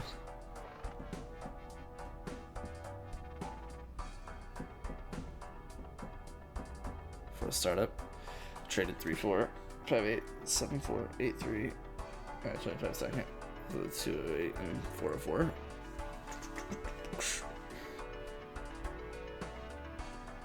Did I rush you into it? And also, did you lose that?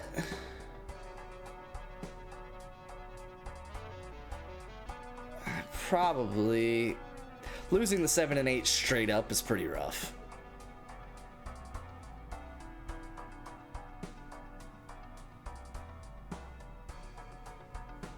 Let's trade Myers. And a pick for an upgrade. Ayo. Well, assuming someone does it.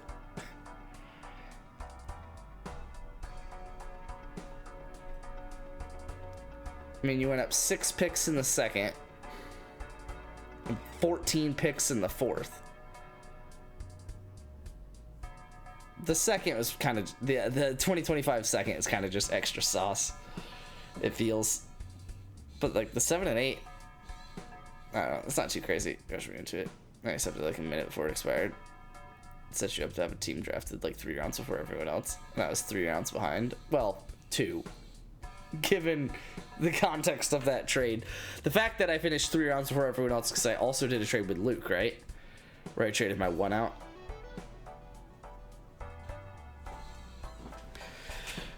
And upgraded. My biggest regret of the draft was that I had sent, there was some trade, I think it was with Luke, where I added like my 13 and my 15 or something, because like the way it like went around the turn or whatever, like the odd numbers were the ones that I wanted to get rid of, and those were far enough down. But it hit like round 13 and I was like, fuck it, like there's people that I want here, like I wish I had a pick right now. And so I was annoyed because I totally could have gotten away with the pick if I had gone like 21 and 23 or something. Like it still would have been accepted. Like to both of us, the 13 was like a nothing pick, but I did throw a trade involving Henry and a 2 to someone, but I don't know if it gets done. It's a good thing you're going both ways with this and just seeing what sticks.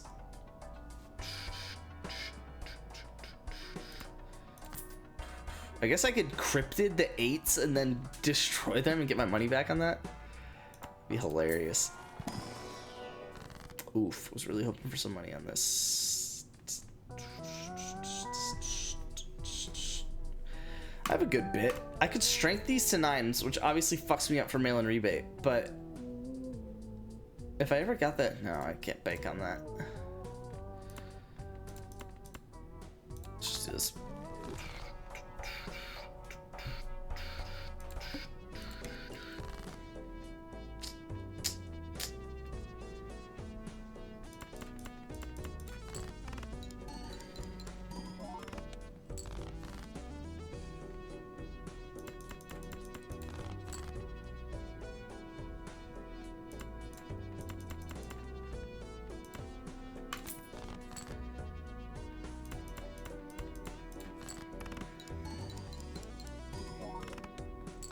Ah, fuck, I should have just discarded the 8. I had the discard. I don't know why I didn't do it. I just wasted $5.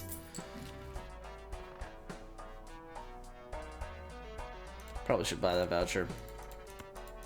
And then hold on to my money. And then try and discard some kings.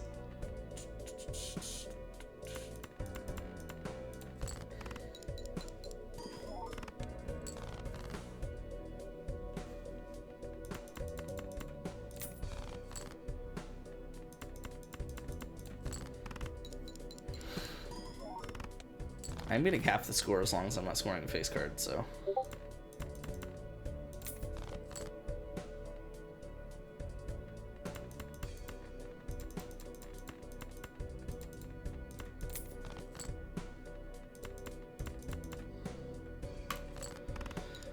Probably gonna have to like cryptid something just to get a full house out of it, and it's not gonna clear.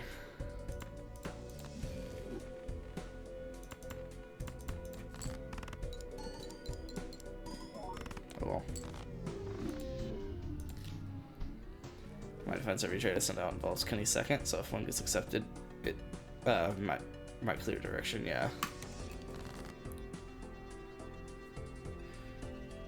Damning me on the side trying to scheme shit. Damning me on the side trying to scheme shit. Damning us all on the side trying to scheme shit. Oh, that's his trade sheet.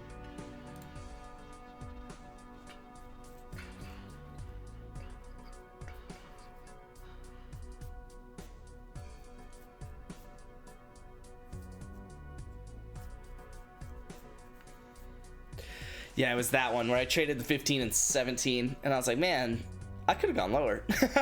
I could have totally just sent the 21 to 23 and just been a vibe.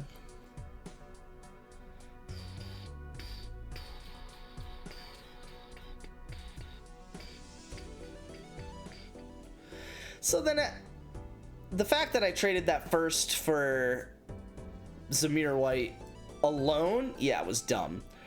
But it basically boils down to me trading CeeDee Lamb for... Wait. Yeah, CeeDee Lamb for Justin Herbert, Chris Olave, Trevor Lawrence, and Zamir White. And like, yeah. No, yeah, that's pretty solid. I would do that again. I would definitely trade CeeDee Lamb for Justin Herbert, Trevor Lawrence, Chris Olave, and Zamir White. Now, it doesn't say who the 15 and 17 are, but...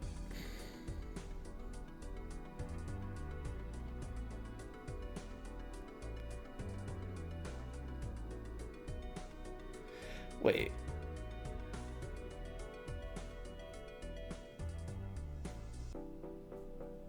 This doesn't make sense. You have CeeDee Lamb next to the 104 and the 204.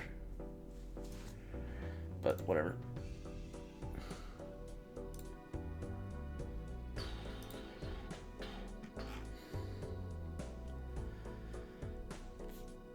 I think I did great on that trade, but then completely nuked myself in the next trade and losing the 7-4 and the 8-3. The reason I traded was because I wanted to trade McBride. And then Brent took him.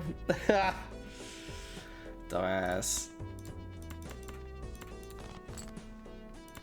Just an 8 or a king.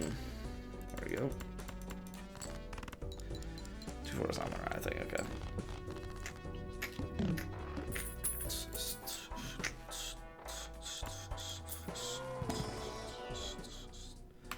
I'll try it. I haven't really had a good run like this. I need to get my money up though if I'm gonna run this card. And then buy all the megas that I can so I could take one and then skip.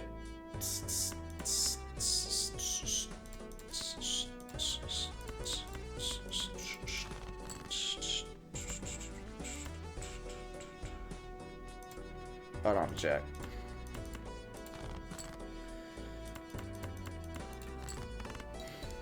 Or Diop and Keaton Mitchell, yeah, then I would 100% do that trade again. I would very much take Justin Herbert, just Chris Olave, and Trevor Lawrence for CeeDee Lamb. Especially with no team on the board, and it's like, okay, now I've set my quarterbacks up and I'm ready to go. Yeah, that.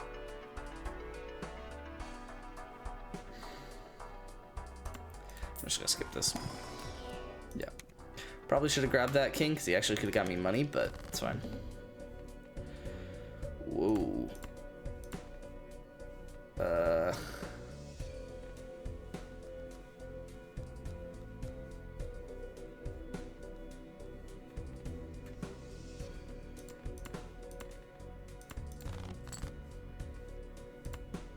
I really almost just flushed spades. Fuck me.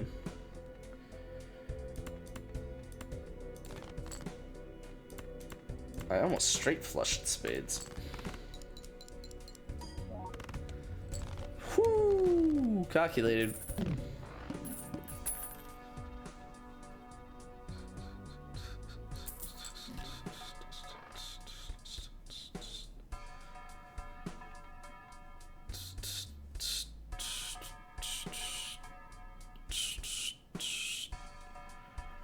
I don't think I can afford to just be skipping shit right now. But it would be nice to get an extra 3 mult.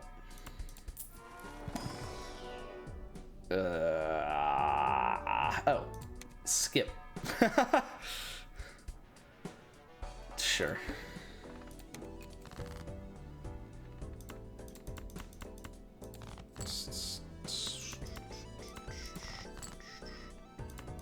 Oh shit, you guys see the DK Bonanza Direct? I'll probably find it and watch it on stream when I get bored here in a second because I don't like this red card run that I'm doing, but it's fine. Am I about to skip this?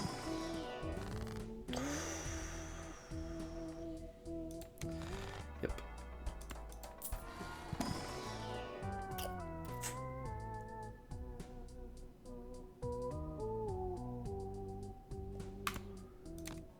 I'm gonna try this.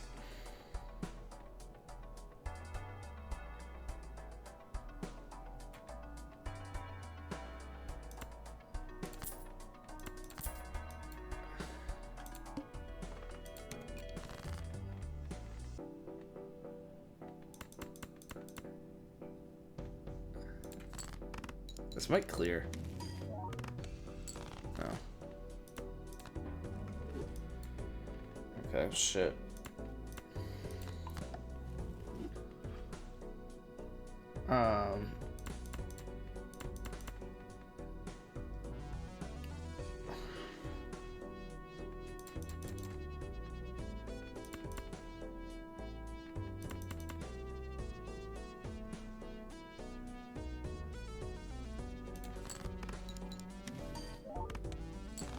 Luckily, round 18 was not a steal. It was perfectly fine.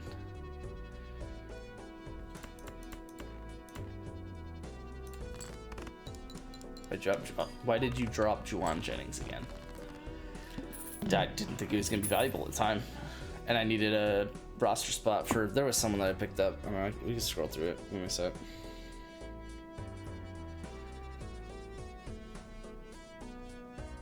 See you, Pukes.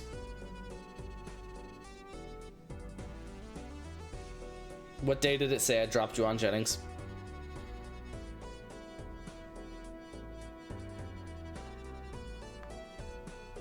Oh.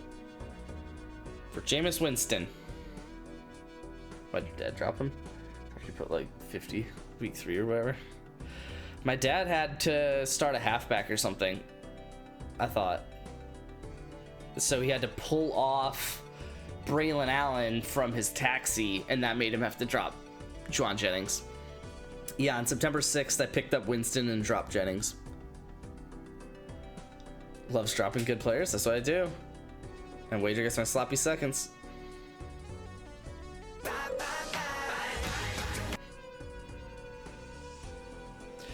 I did also pick up Justin Watson and drop Marvin Mims, so that happened.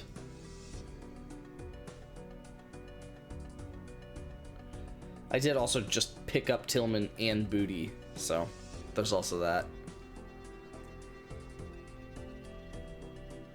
And Disley, which I guess I ended up dropping, but I played him a week or two. So can't say it was useless.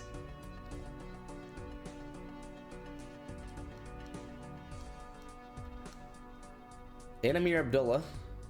Solid pickup. Play this at the time. It's Sear McCormick as well. Had a Jennings the day your dad dropped him. And then a little month later traded him Iosivas for 2-3 and 2/5.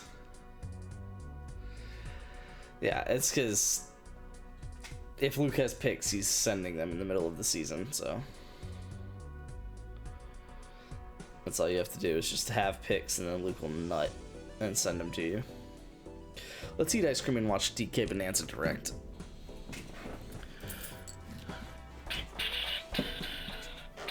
I could probably get away without playing face card if I keep all my queens in my hand. But if I ever like only had queens in my hand, it would fuck me up, so yeah.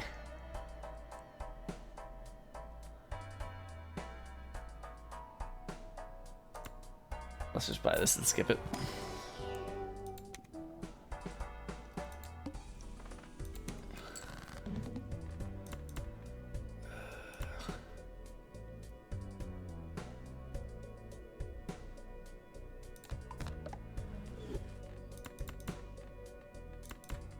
This is gonna clear, isn't it?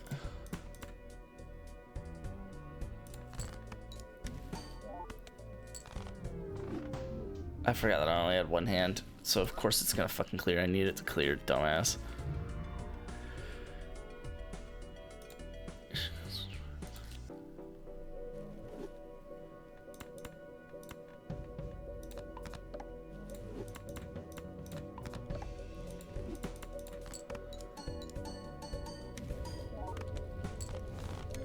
Well, that cleared. I do want that. Fuck.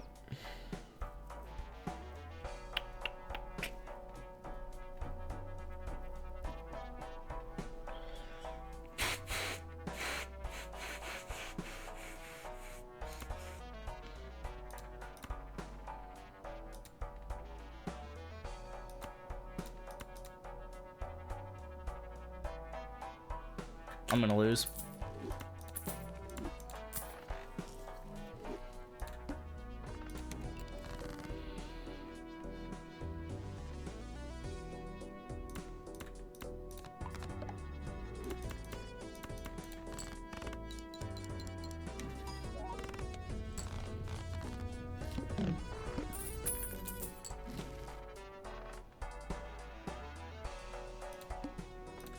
Could have sold that and bought that pack, but it's fine.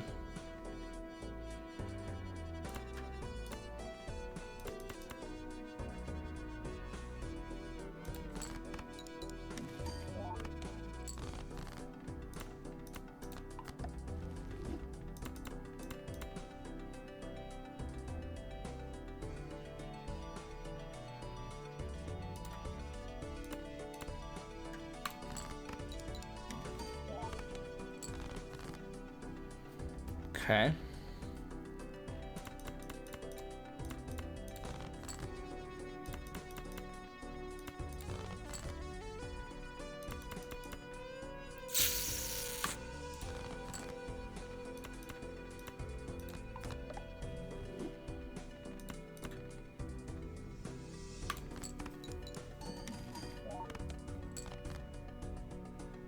Oh, I don't get shit for keeping queens in my hand anymore. Doopsies.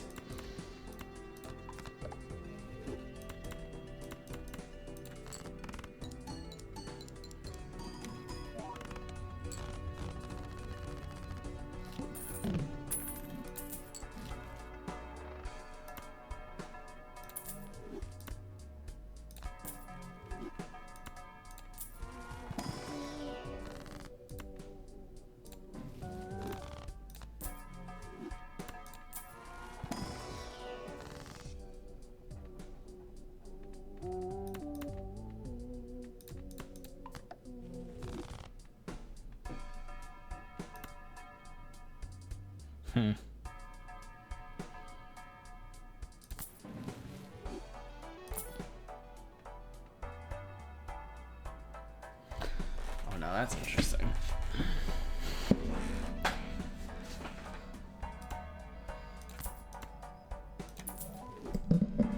Is there any reason for me to have a double tag? Not currently.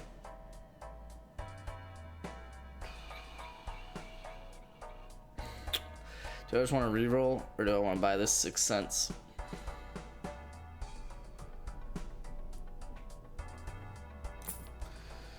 Oof.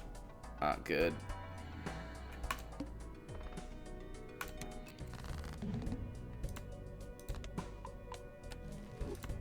I did not mean to use that. I meant to sell it, but it's fine. I'm gonna lose here soon.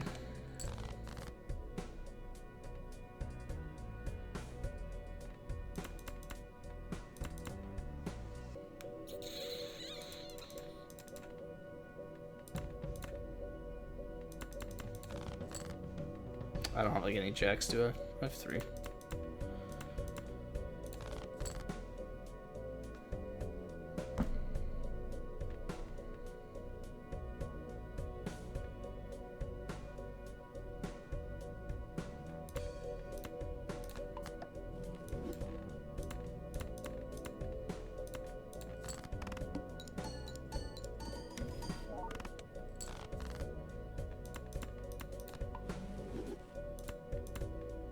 There's the jack.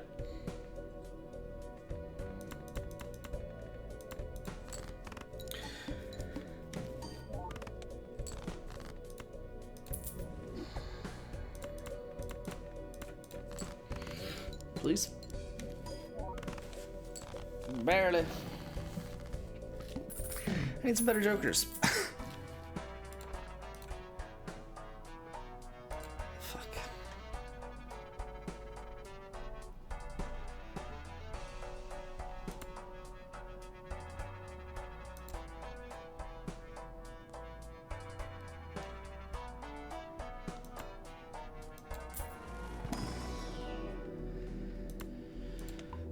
I should have skipped. I don't know why I just did that.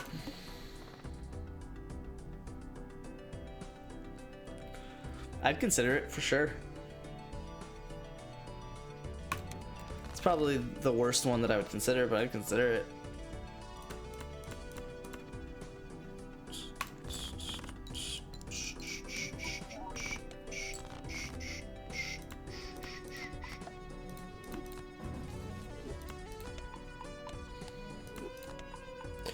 God, I haven't played Balatro in a while.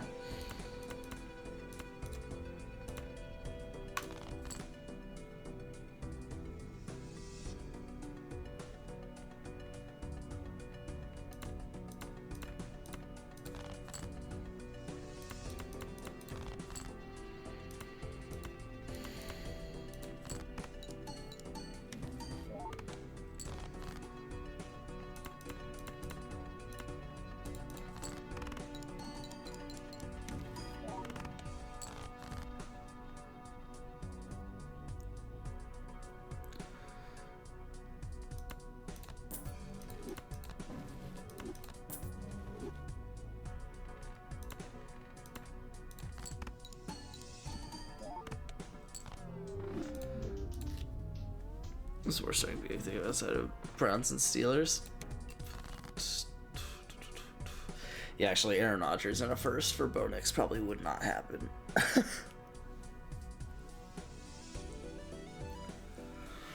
And Flacco for a first would probably not happen either.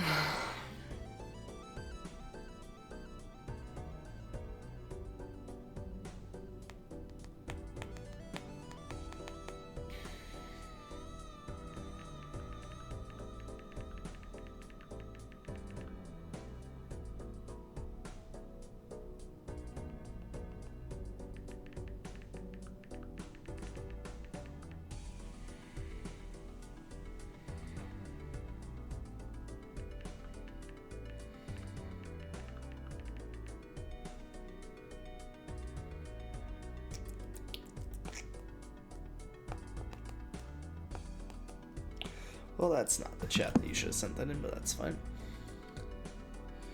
Too bad Flacco isn't the starter. Okay. You want to bet money on that? Cold hard cash. I don't know what the fuck I'm doing. But not getting a jack is one of those things.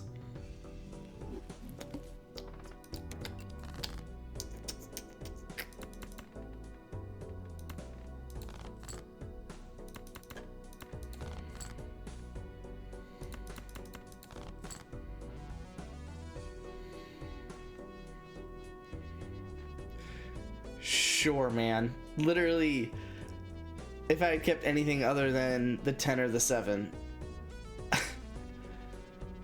I would have been better off.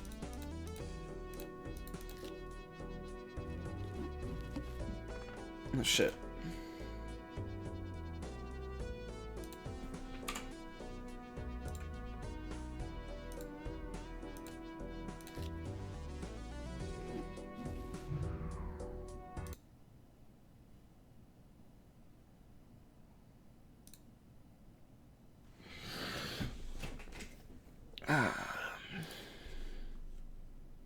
Oh. College Football 26 gameplay deep dive Friday 11 a.m.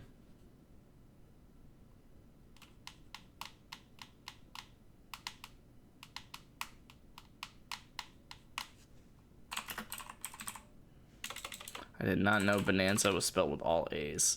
Wait, what?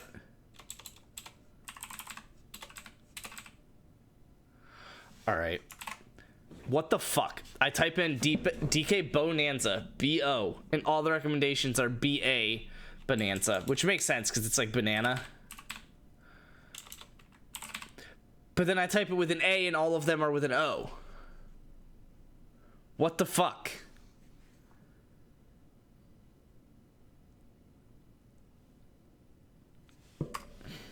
It's fine. Nintendo America. It was only a 17-minute direct? Really? Okay. Hold on, I need ice cream for this. This makes sense for him to start. They're going to keep 4 QBs on roster. So Super Bowl winner Kenny Pickett will probably be cut. Yes, and I fully expect the Browns to draft a QB since they have 2 firsts. So why not just start a rookie QB and see what happens? If it work out, great. If not, you lose nothing. Because they're trying to win a Super Bowl. Because they're in the NFL.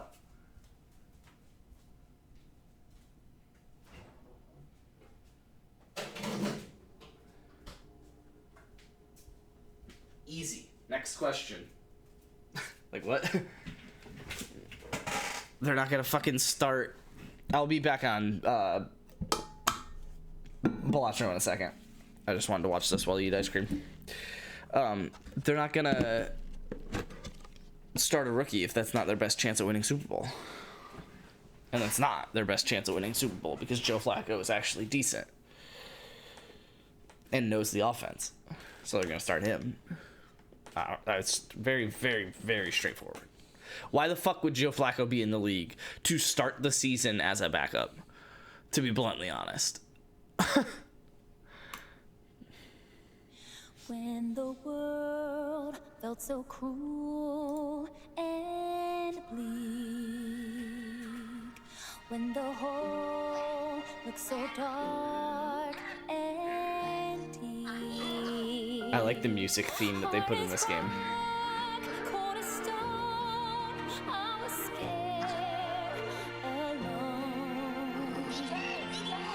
Then your beat showed the way to you.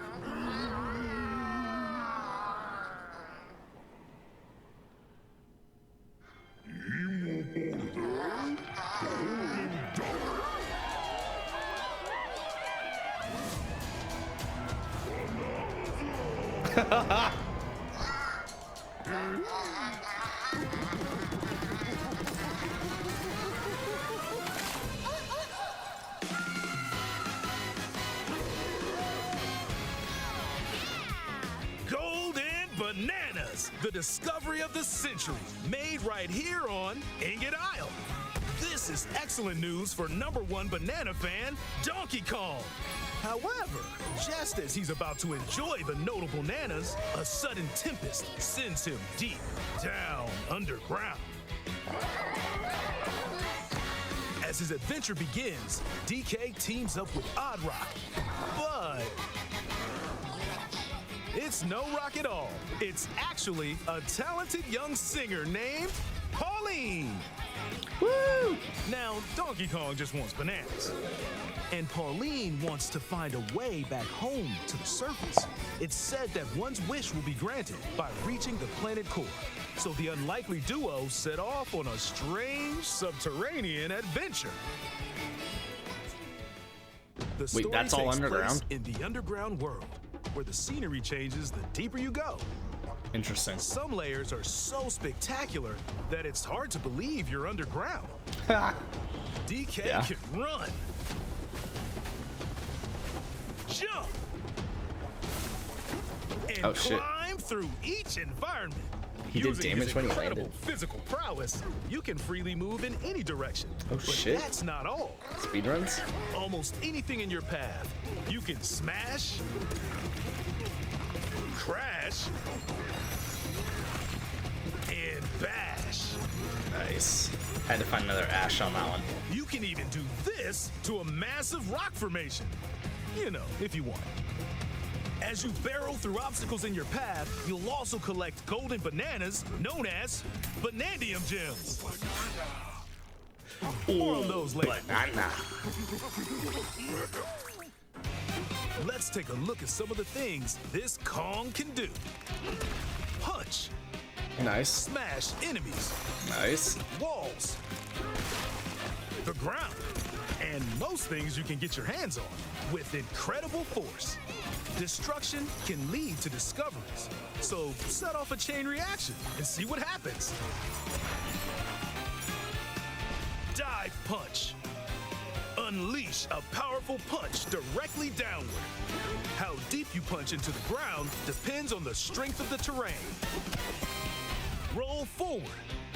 Roll at high speed and send lighter objects soaring.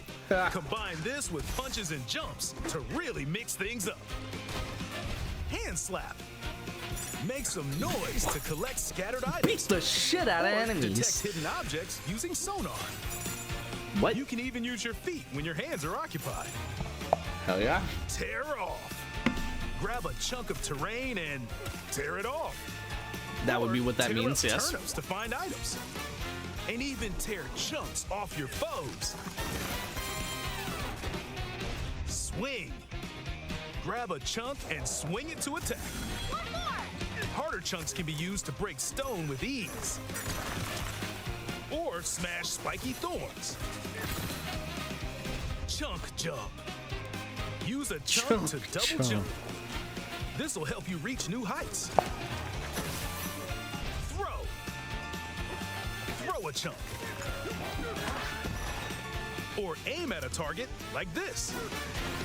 Nice. Throwing a boom rock or gold can have explosive effects. If you throw chunks made of softer material, you can stick them to a surface and pile them up. Oh? Turf serve. This lets you ride on chunks.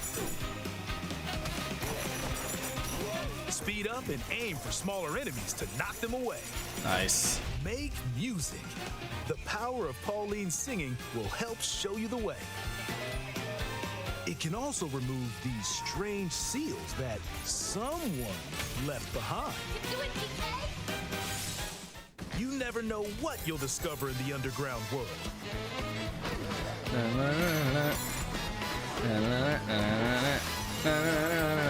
So carve your own path with DK's abilities.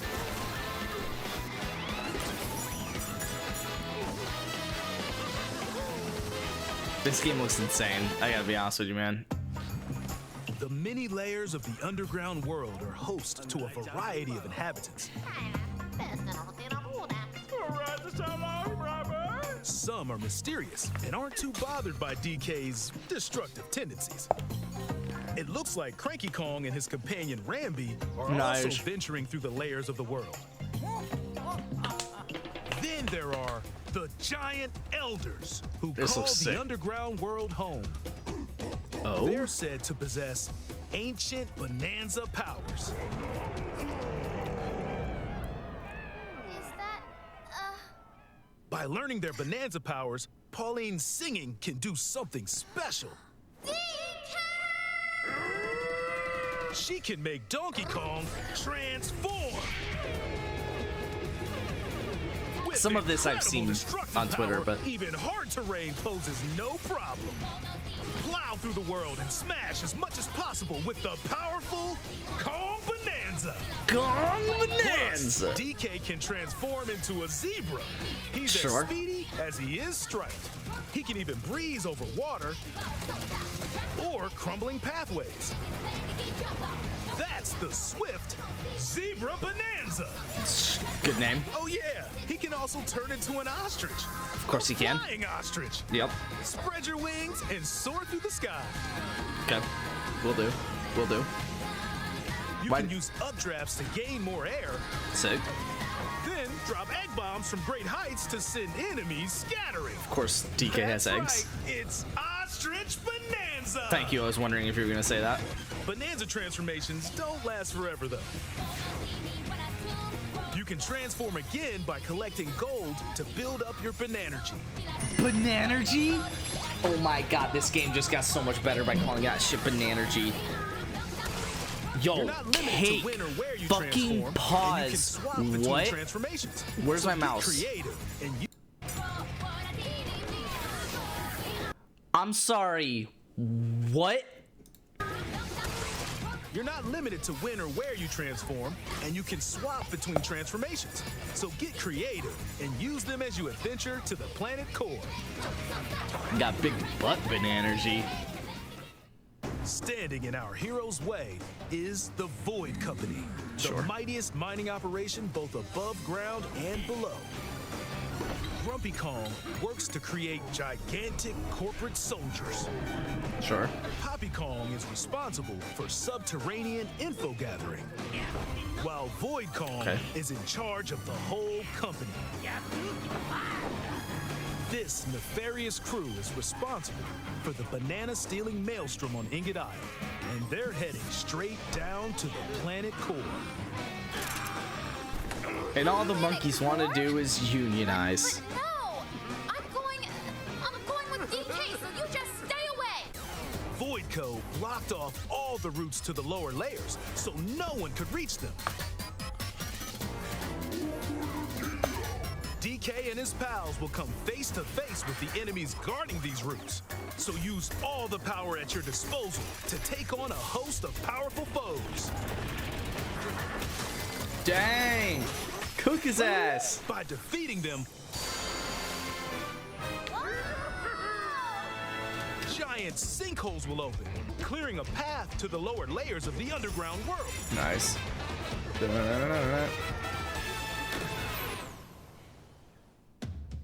Found throughout the underground world are golden bananas called Banandium Gems. They're not always visible though. Sometimes they're buried in the walls, the ground, Banana. and other places. There are a whole bunch to find.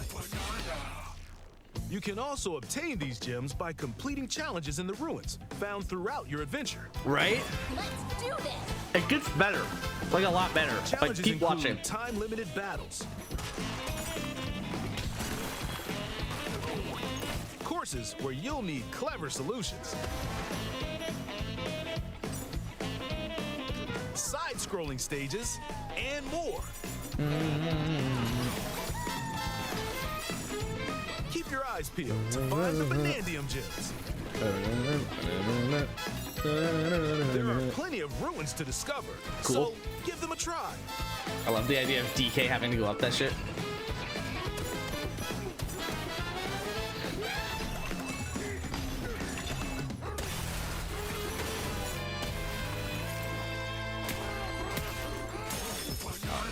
Ooh, banana! I don't know how I feel about that new noise, but it's fine. As you collect Banandium Gems, you'll gain I only skill briefly heard points. about this. These can be used to increase stats such as your max health or the destructive power of your punches. Sick. Power up Donkey Kong to match your playstyle. For example, if you strengthen your sonar, you'll be able to detect treasure from further away, which Nice. could lead to new discoveries. Or use skill points to learn new skills. It's just There are surf all surf. sorts of items It's not to Kong find surf, as you it's just explore. surf surf. That's fine. Banandium chips are shaped like slices of banana. And they can be traded for Banandium gems at the chip exchange. These gold nuggets are, unsurprisingly, called gold. No. You can exchange gold for useful items at the stuff shop. The stuff shop? Just call There it the are shop, fossils, dude. too. Good one. You can trade these for different fashions at local style shops. Just open the closet and customize the perfect fits for Donkey Kong and Pauline. Or even change up your fur color. No look is too much for Donkey Kong, or too little. Almost every article of clothing comes with its own benefits, so mix and match your look to suit the situation.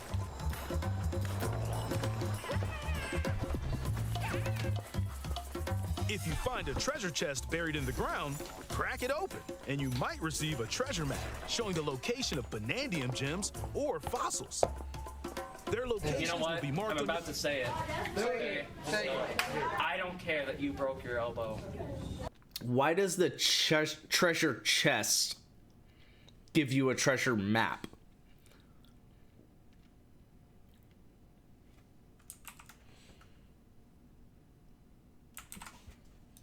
your map. Pretty helpful for finding collectibles. You can also see which fossils and Banandium gems you've collected, making it easy to see Right. how close you are to completion. There's plenty more to do in the underground world when not adventuring. Need a rest?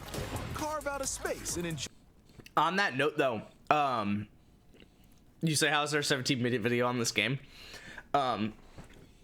Nintendo has, so this is the Donkey Kong Bonanza Direct, right? So Nintendo does Nintendo Directs where they like give updates on whatever games that are in development, more recently consoles that are in development, and then the games for those consoles. But typically the Direct is like the Nintendo Direct, so it's like maybe you start with a map to a treasure chest. It just keeps going and going. You need to find the ultimate treasure map or ultimate treasure chest. Oh no.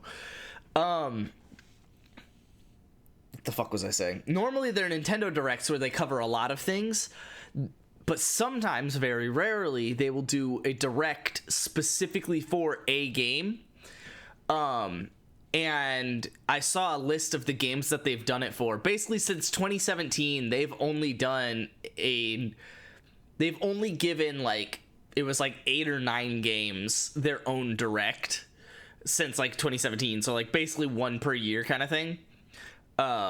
So the fact that DK and Mario Kart World got one too, and then this DK Bonanza game is getting one is like a pretty big deal. Like this game's supposed to be one of the best games on the console over the course of its life. Enjoy a getaway where you can recover in bed. And enjoy listening to tunes with the music player. Sure.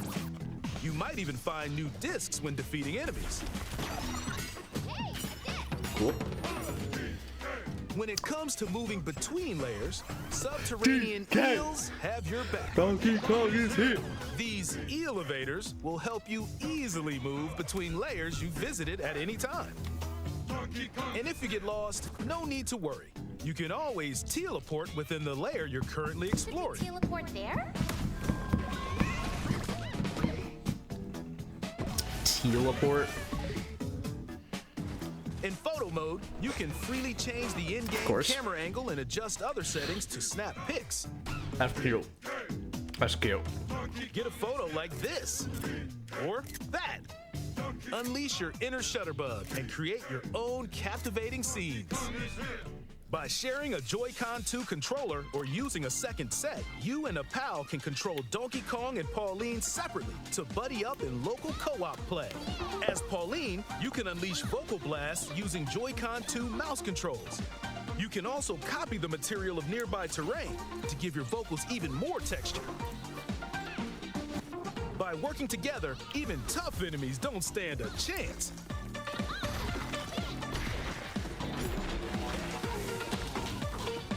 game also supports Game Share. Check it. Even if only one player has the game, they can quickly share it to another player so they can join on their own system.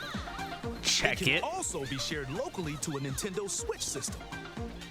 Plus, you can play online between Nintendo Switch 2 systems using Game Share via Game Chat.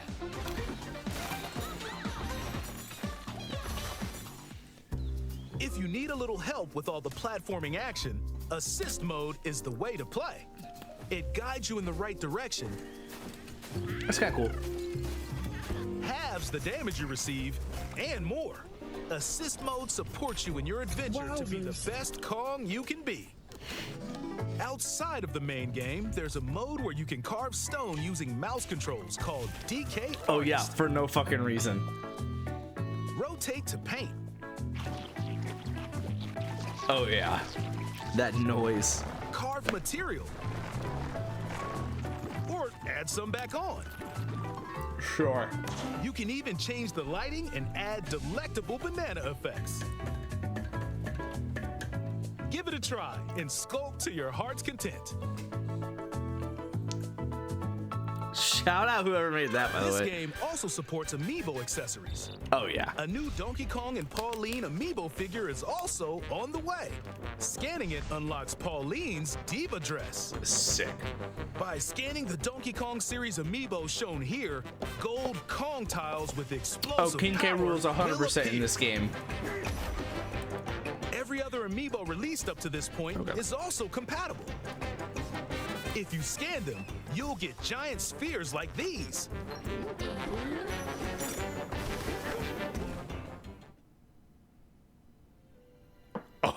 Okay. CK, I love to sing more than anything. I have this dream. Oh, maybe if we get to the surface, you and me, we can make it more than a dream.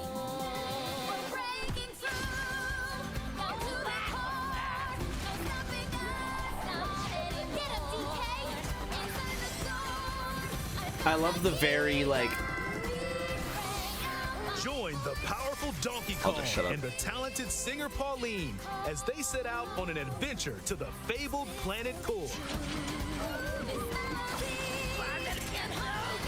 My own special power? DK!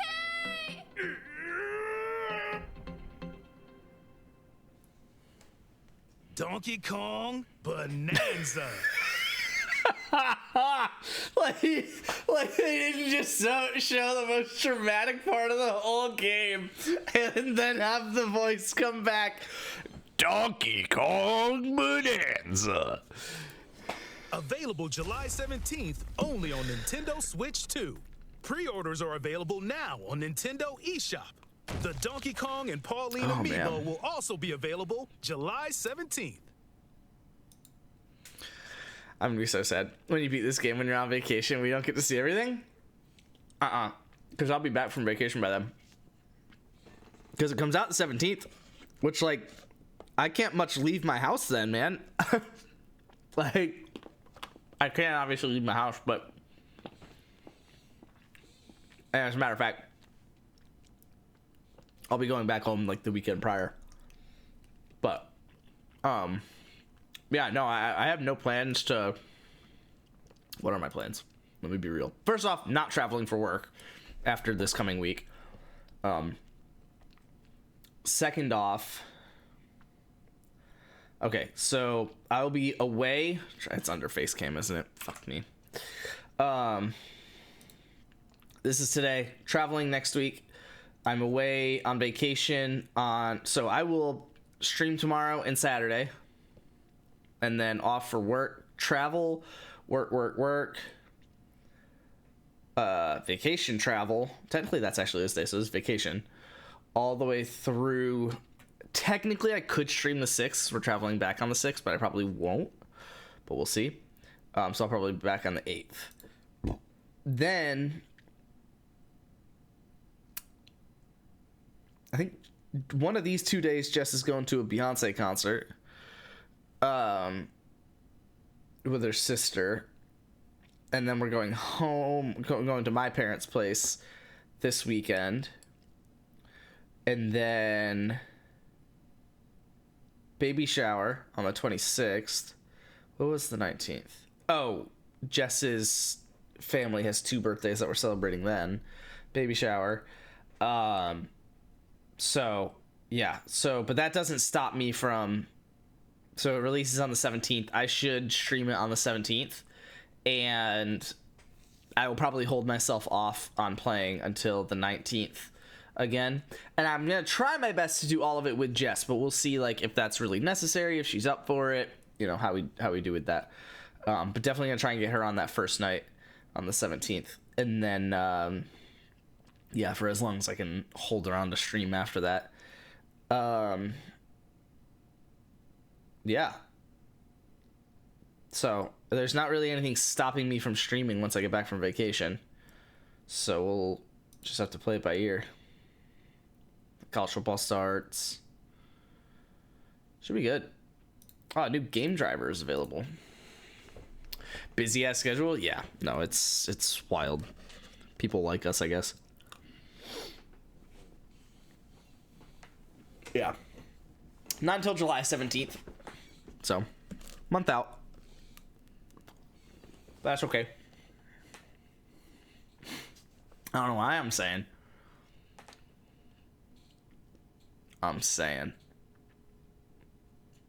Yeah, so I'm pumped for DK Bonanza. Because, I mean, I grew up on this. You know? I could play DK64, but I haven't figured out how to get the audio to work, which is really annoying. Oh, what, you want to see me? Ew. Gross. I have a feeling I'm going to really like the music aspect of the game.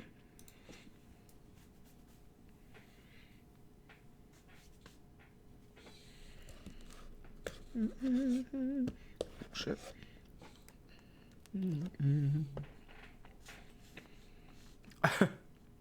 I literally almost wore my titty streamer shirt today.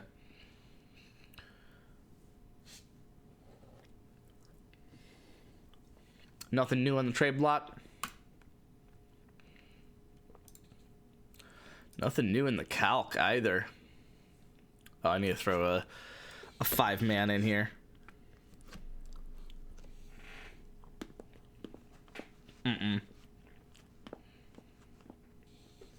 Okay. Whoa. How do I...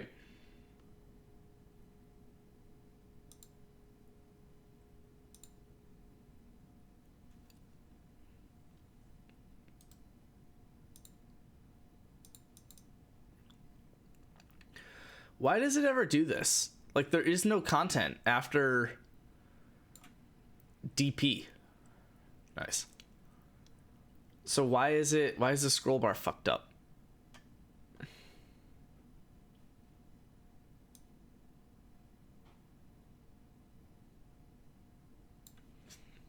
There's like a minute delay and it was annoying me. Oh my god.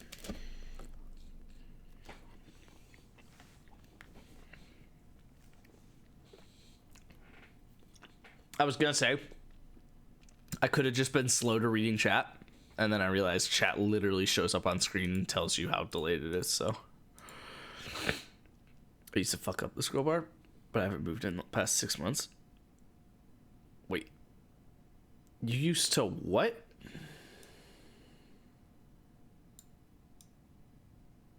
Okay, I guess it fixed itself once I started putting something in. I don't know.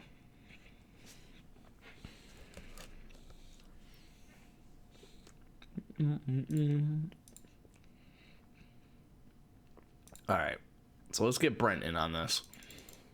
Sorry that y'all can't see it. I guess I should just zoom in. Stop. No, just click it the way I wanted you to. Might as well. So Brent was going to do...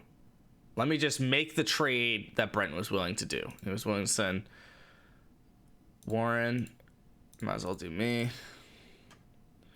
7 first to me and 6 first to me for AJ, Josh. And I'm going to put in Max's, and we'll just go from there. It says I don't like it because I don't like Tyler Warren, which makes sense.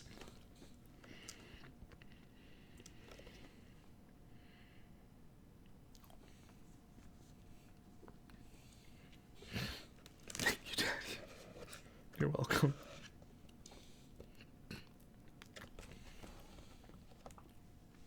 I'm annoyed how much KTC likes it.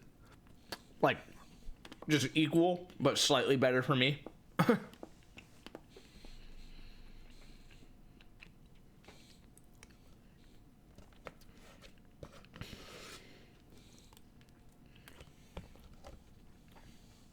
So you're getting a Switch too, so we can play DK Bonanza?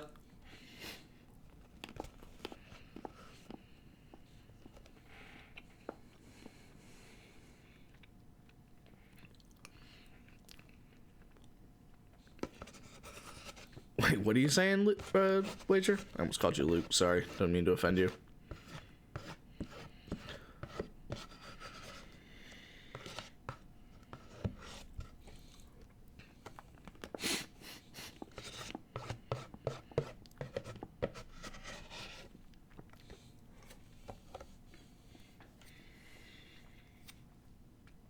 You know what's funny about streaming for the past decade?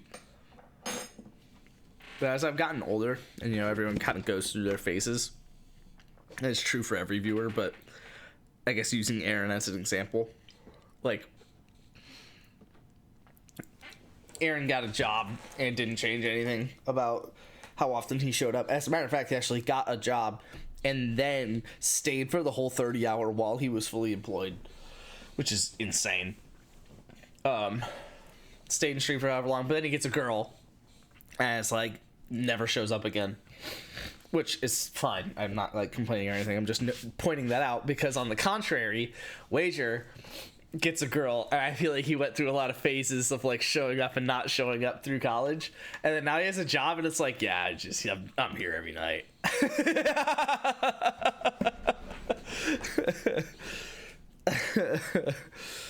Oh man.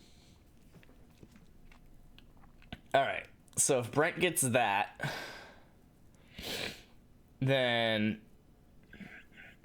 he doesn't care if this goes to Wager.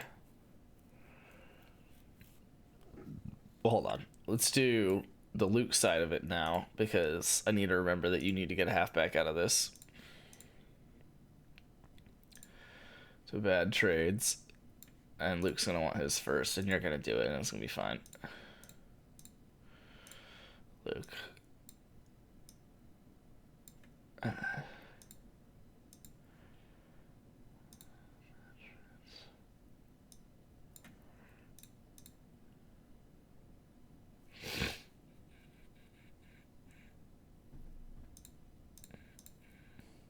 Fuck you.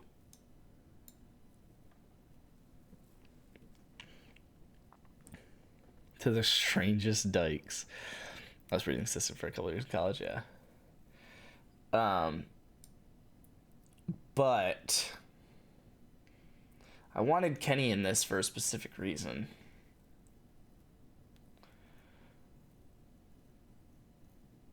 Because I definitely would not do that. Essentially, I would need you to pay a premium, which you said you would do a 1 and a 3, but ugh.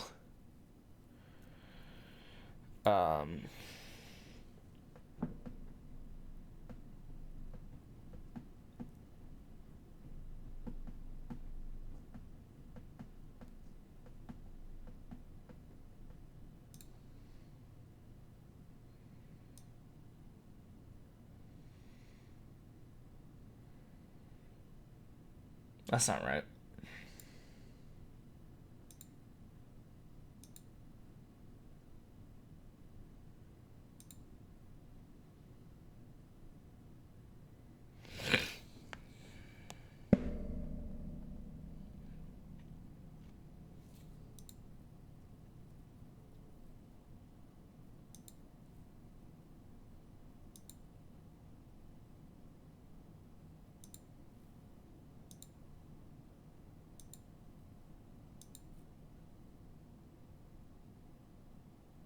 I'm so confused. Oh. Wait, no.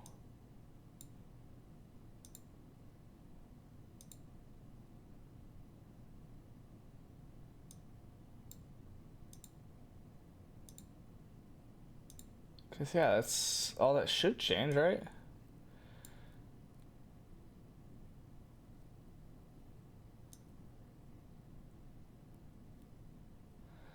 It should be like 3320. Yeah, it should be 3320.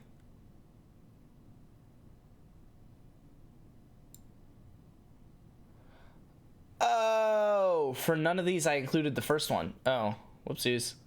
Wait, for this one I did. No, I didn't. I didn't have to because I'm not receiving anything from here. Dickies.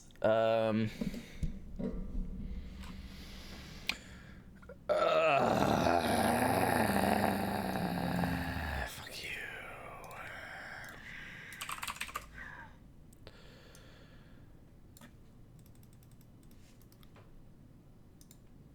But instead of LQ, it's BF.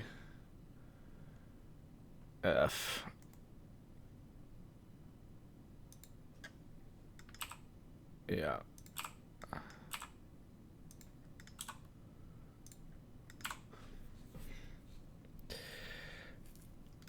And then I just need to copy and paste it there.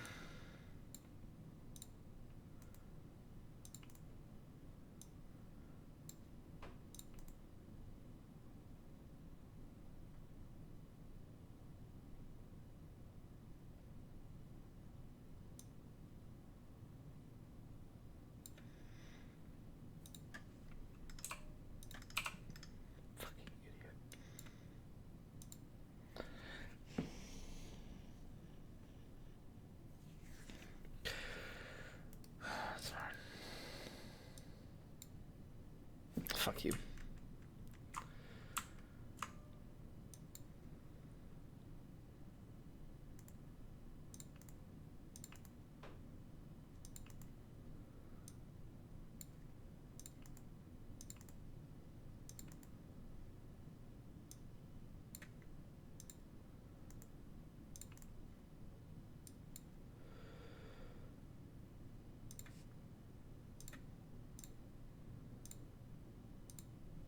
What is this? It's Alt H FP. That's not particularly easy, but maybe.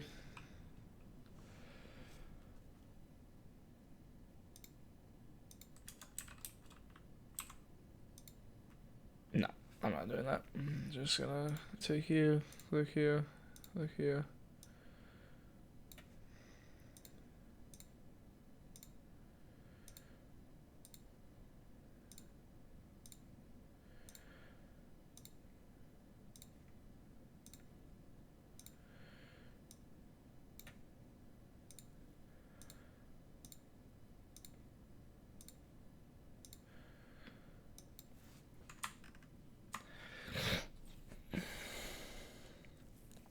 Then we gotta get you in the Excel Olympics. Didn't realize I fucking try hard and stream. No, it's just that I know that you can just use like Alt to go through any of these buttons across the top, and so it's annoying to click down here, click up here, and then click down here, and then scroll, click down here, click up here, click down here. When it's like I could just click, hit 4 keys, which unfortunately were not in a convenient place, so I didn't do it, and I did not want to set up a hotkey on my mouse to do it. So I ended up actually doing what I just described hating anyway. But if it was like whatever, like if it was just like Alt JKL or something where it's like all right there, then I would just click it, Alt JKL, click it, and then same thing. Which actually click Alt JKL, click, and it's just done. You don't have to scroll up and scroll back and like put your cursor in the right spot. Anyway, I would not do this trade. I would at least need a second. I would prefer to give a 2 for a 1.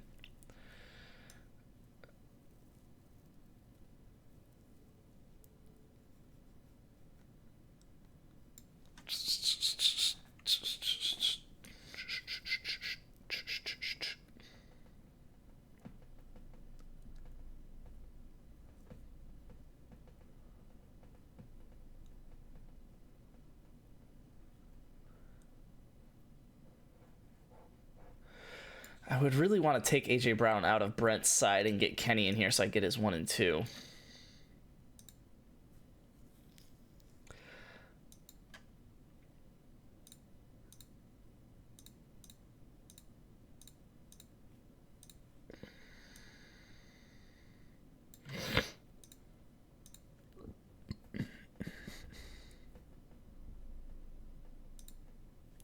He would do Sam and 2-2s, but I don't really want Sam and 2-2s.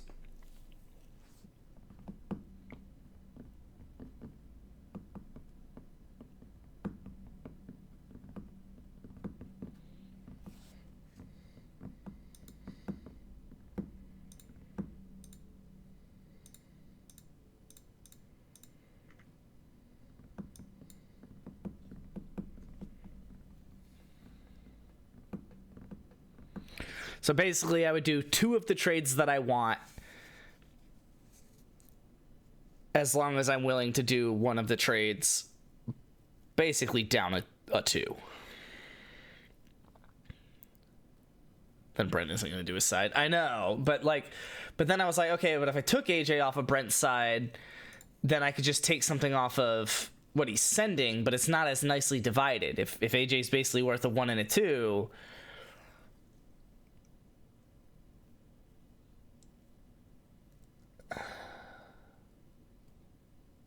Brent's got Tyler Warren at 5,400. And he's got AJ Brown at 5,800.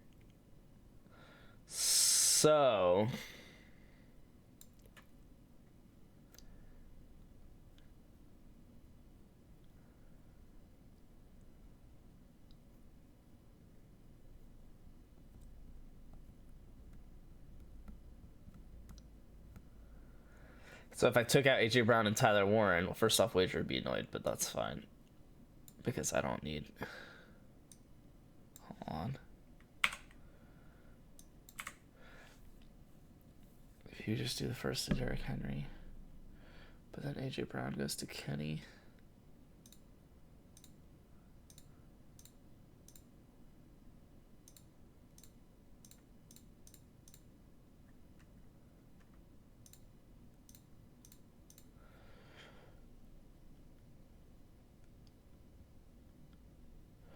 But I would need to give something to Brent. And I don't think he's going to do that if he's not getting AJ Brown. Basically, it's a matter of, is Kenny giving me... Well, fuck, I give Kenny Josh Jacobs.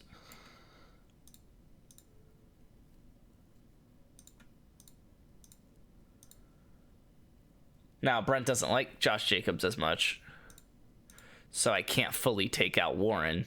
Wait. No, I can. Because he would be very happy to not give up Warren, but not get Josh Jacobs. So Brent would like this trade even more than the one he offered. Right? Wait, then why don't I just offer him that? Oh, I did offer him that. And he's just trying to... It literally is... This is literally a pending trade in Brent's inventory right now. And he's trying to get Josh Jacobs for Tyler Warren.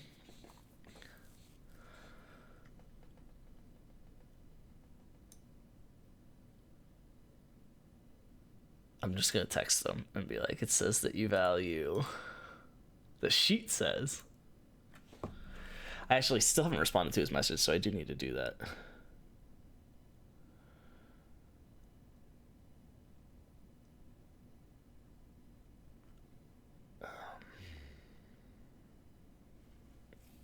Brent wants to get rid of the tight end? Yeah, I know.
Okay. So I responded to Brent, gave him the down low on what's happening here. But I mean, yeah, if I could do this. So it's AJ for this, which I was already considering. It's not my favorite, but it's fine. But that is Josh and a 2 for 2 firsts, and then Bo for Sam and another first. Like, yeah, I would do this trade, 100%. But I don't think I can fully get away with this, which is what would basically need to happen.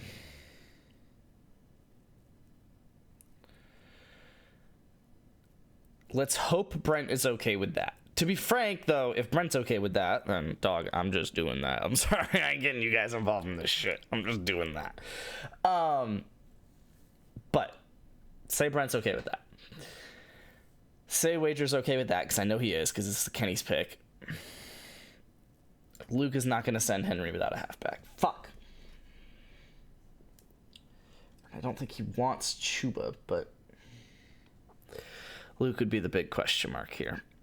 Instead of sending a 2,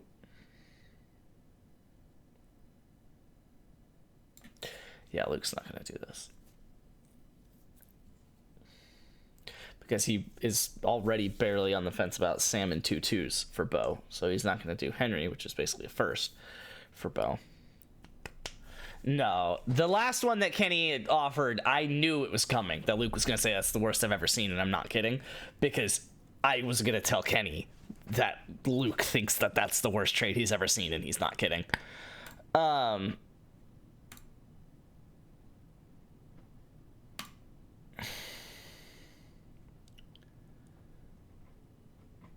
He's not going to do that. He values Chuba way more than that. Holy shit. Jesus wept. Why? Fucking hell.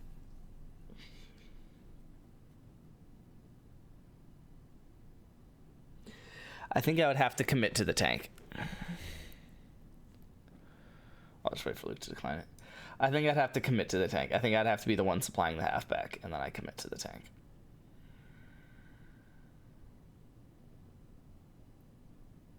Unless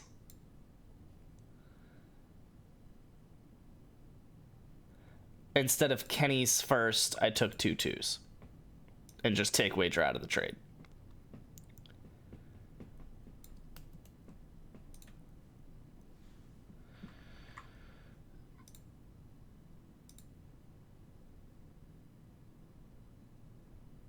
What a beautiful trade. Did I do this? Wait, why the fuck is AJ Brown for 2 firsts and a 5th? What the fuck happened? Oh, half of this is gone because it used to have 2 2s in there, right? Yeah, 2 2s or some shit. And I said that KTC really likes this, and it was a whole bit, and it was kind of funny. If you're committing to the tank, you might as well trade HN. See, I don't know about that, though. But it depends. What is going on here? Why are you... That's hilarious. Oh, it's because this fucked up the formula and all that. That's funny.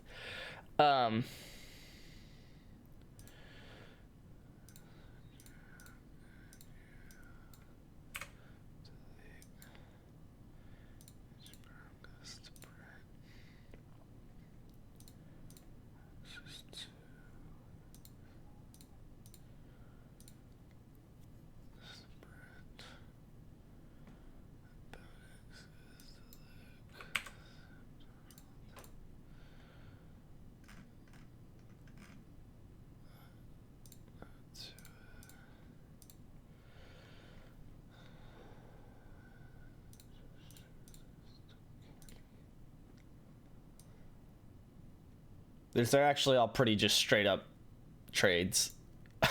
They would all just happen they would all happen all at the same time.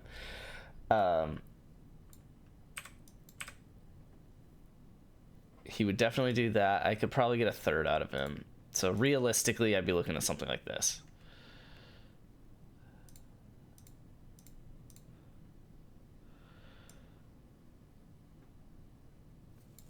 So, would I do it? It's the main question. I'd probably do this. Okay, would I do this? Call it AJ for a 1 and a 2, Bo for Sam and a 1, and Josh for a 1 and a 3. It's a lot of 2027 capital, which I like, actually, including Luke's. Because I already feel like I have enough 2026 capital, and I can use it to trade that back to even more 27s and 28s. Obviously, I would prefer...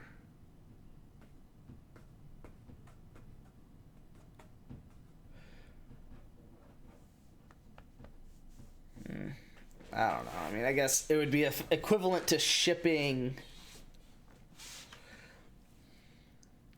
Luke's second this year and Max's second for a first. But I would have to find someone that wants to do that.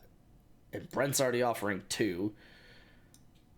Kenny's already offering the only one he's going to offer.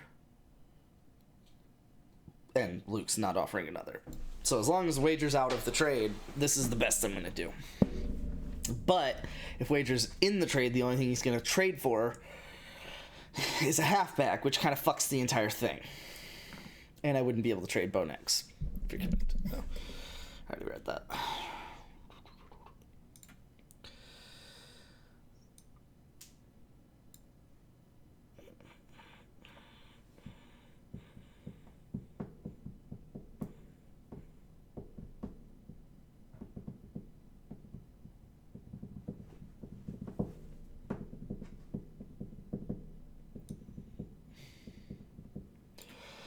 I mean, unless...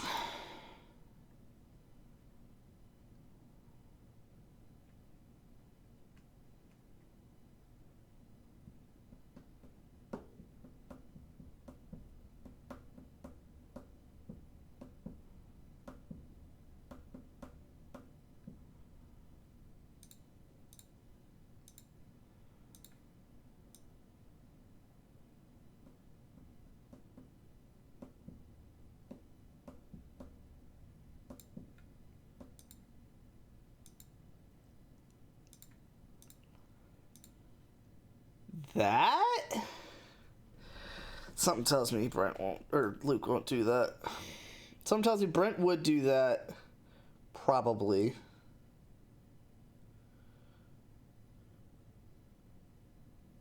I don't know. Downgrading 2 firsts. And shipping Scotabo for AJ Brown. Maybe. Wager would do it. Oh, Kenny won't do it. Call this a 3. And actually just send it to Luke. And then, am I happy about this? I lost a fucking second out of that. So probably not. But it's Bo for Sam and a 1, AJ and a 2 for 2 firsts. So I get 2 of the trades that I want as long as I settle Jacobs for a 1. He just spent a mid-second on Scotabo. Why lose the player and delay the talent? You're probably right. Yeah, you're probably right.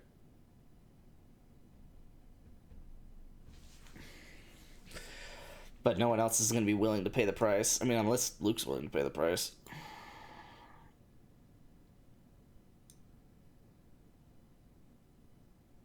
Fuck it. Wait. Why go to Luke? Send it to Brent.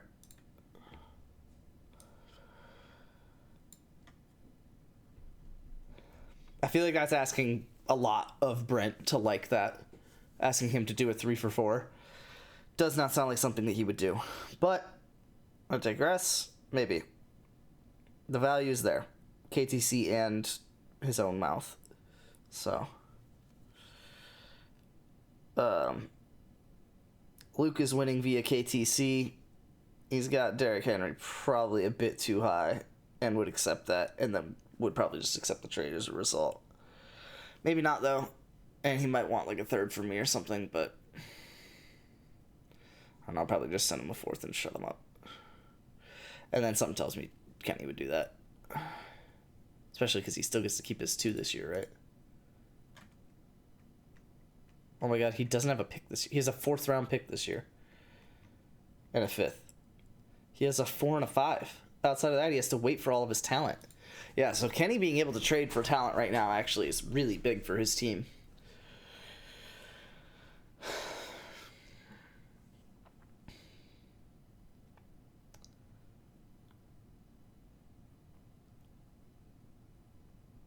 I'd probably make myself do this. 3 firsts and 4 seconds in this year's draft, and then another 3 firsts next year, with an extra third for what it's worth, is a little bit ridiculous. And I know that I'm wrong, but I feel like I would low-key still be competing.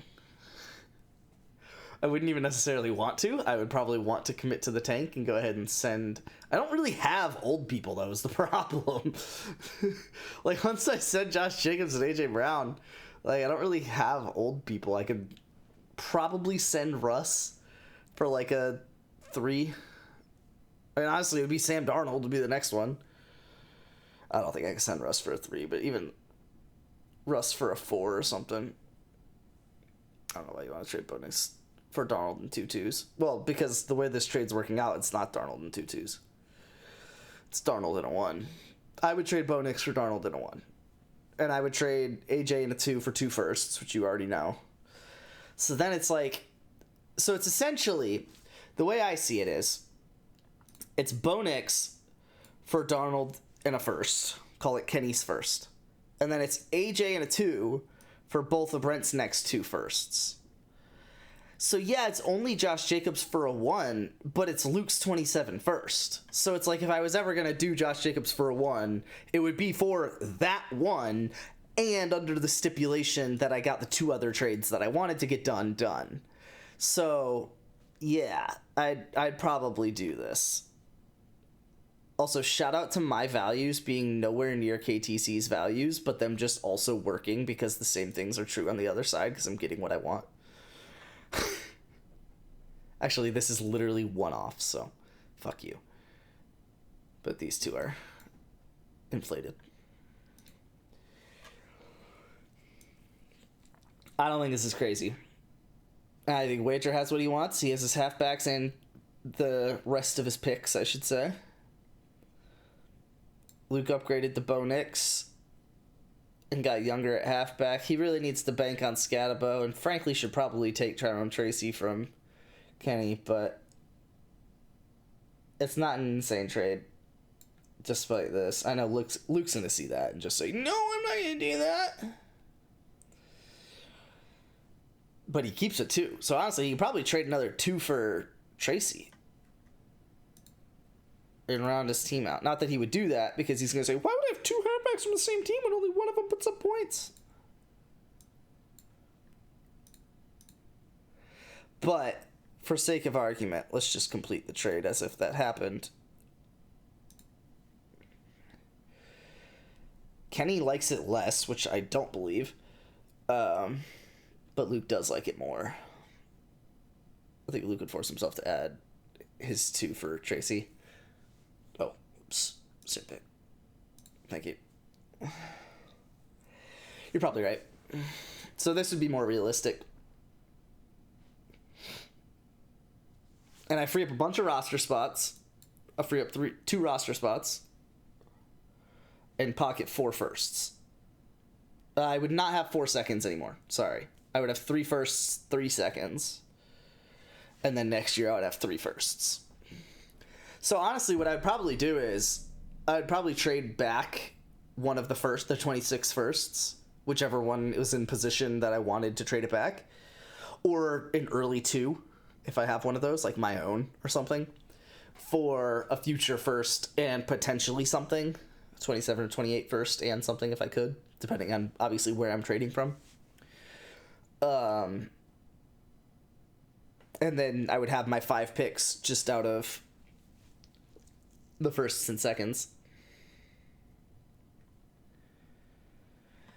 And then over the course of the year, hopefully I could trade, some of my other guys, like combo with picks, like Josh Downs, and because I don't need the 3s anymore, really. If I got my 5 picks out of my, 2 firsts and 3 seconds after trading a first away during the draft, then yeah, I could trade away the third, 4ths, and 2 5ths. Yeah. So try and do some trade with like Josh Downs and a 3 and a 4 for a first or something like that. Try and consolidate some of the shitty picks, which obviously is everyone's dream, but is hard to do. Still don't think Brent's winning enough to do the deal. I don't know. It depends. I mean, would he do this deal in the first place? Because if so, I feel like he would do Scatabo for a 2 and a 3. Or maybe I'm crazy, but he is not getting a halfback back, which is concerning. And he would want to trade a tight end for a halfback. But the problem is, we're not exactly the pool of people to be asking a halfback from. Unless I tank.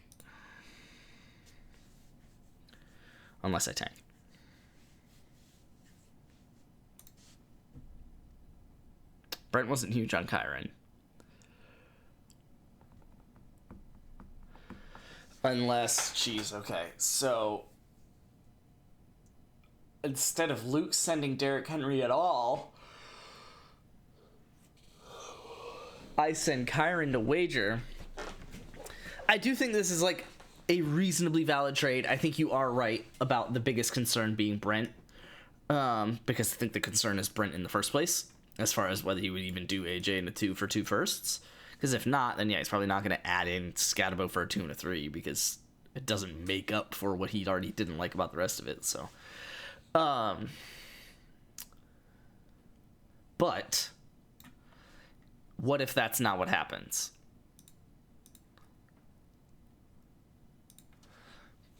What if... Shit, I don't even know that I need Kenny in here, but I want Kenny in here because I want his first.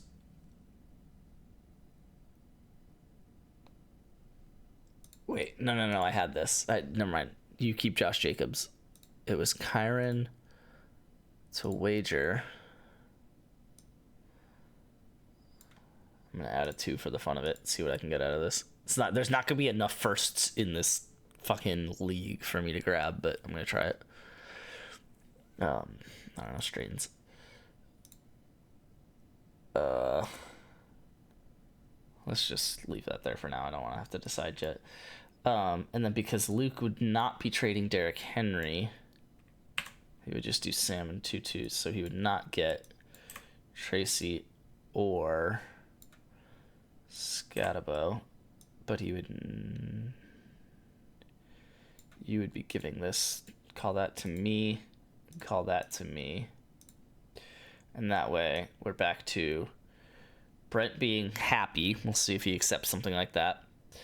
Maybe he wants the straighten pick, and whatever, the Max's pick goes somewhere else. But realistically, you're deleting the random Dynasty Leagues, so now you're trying to make up for it by getting a shit ton of picks again. Exactly.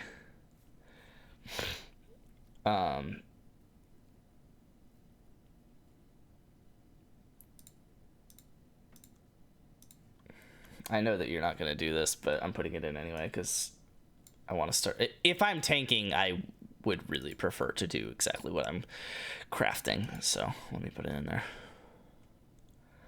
Kyron in a 2 for 2 firsts. I don't know. You'd maybe do it because Kyron is 24 at the end of the day. So, I'm just letting you throw stuff in. Yeah, I'm seeing what kind of balances out here. So you're not going to get that. Say that goes to me. But it's Bo for Sam Darnold in 2 seconds. It's Josh Jacobs for a 1 and a 3. It's Kyron in a 2 for 2 firsts. And it's that. So theoretically, this is not unreasonable. Let me say that. But if instead of trading straight ends, I took the Green Bay Kennys and sent that to wager.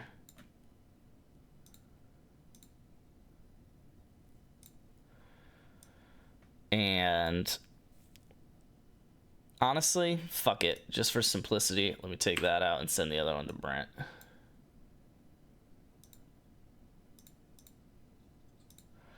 So, at the end of the day, Josh Jacobs, AJ Brown, Bo Nix, and Kyron Williams, and I am fucked at halfback. but I'm still fine at every other position in my opinion.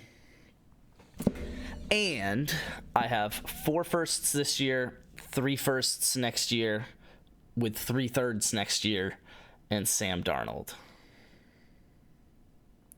Not happy that it's a 4 for 7.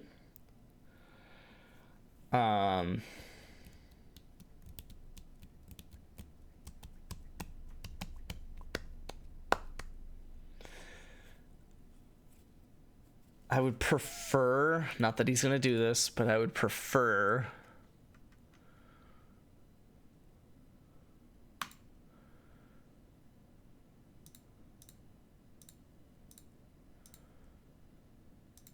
that. And maybe I throw him a 5 as well because he likes 5s, and I don't give a fuck.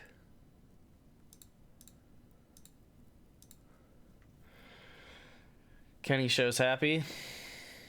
Luke's happy enough. Honestly, I'll probably send him a 5 to shut him the fuck up. Wager's not happy, we know that. And Brent's probably not happy. If you're trying to tank, you just want as many draft picks as possible. The fact that it's 4 to 7 shouldn't matter. Well, not necessarily, because I'm not going to spend them all in one draft. Like, I do want the high value ones. Like, I'm sending 4 high value players that I need to replace. So I need 4 high value draft picks. Now, that will come in from my second and the 3 firsts that I have. 4 firsts, so actually I will get 5 high value picks, and I just need 4 of them to hit. And then I'm just pocketing more capital for future years, having to wait and see who hits and who doesn't. But yeah. Unfortunately, I cannot sit here and say that I think that I would compete with that without Kyron Williams. I mean, I would need Trey Benson to hit and basically no injuries. And frankly, Josh Downs to hit and someone else like Theo Johnson, Ben Sinnott, Cedric Tillman, or Wan'Dale Robinson, who are my current, like, nth flex players. I would need one of them to step up on top of Benson taking the starting job. Which is not unreasonable. It's just too many things going right in a row for me. So it wouldn't actually happen, and I would definitely tank. But again, there's value to being the first team that tanks.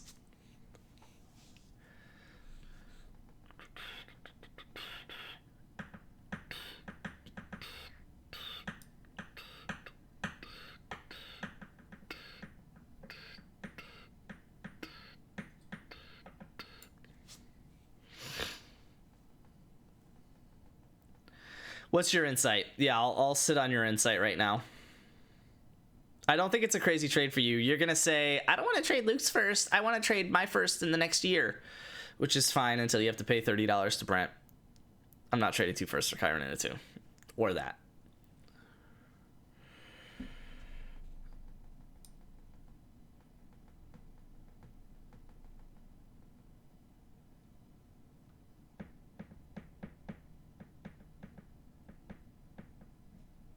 What about Kyron a 2 and a 3?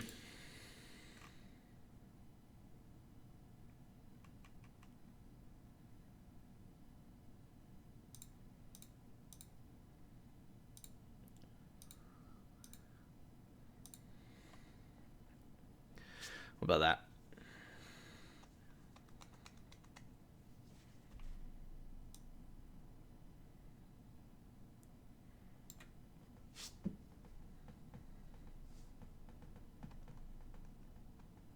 Now you're gonna say what I just mocked you for saying.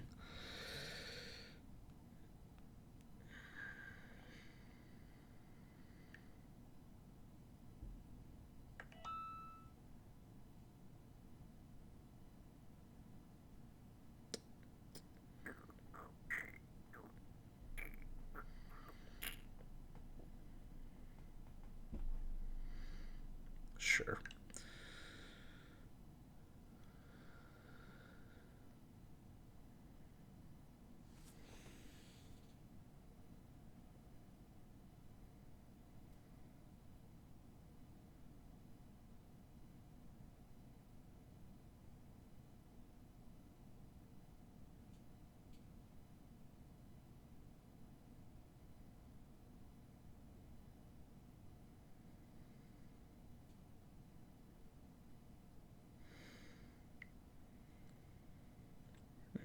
cute.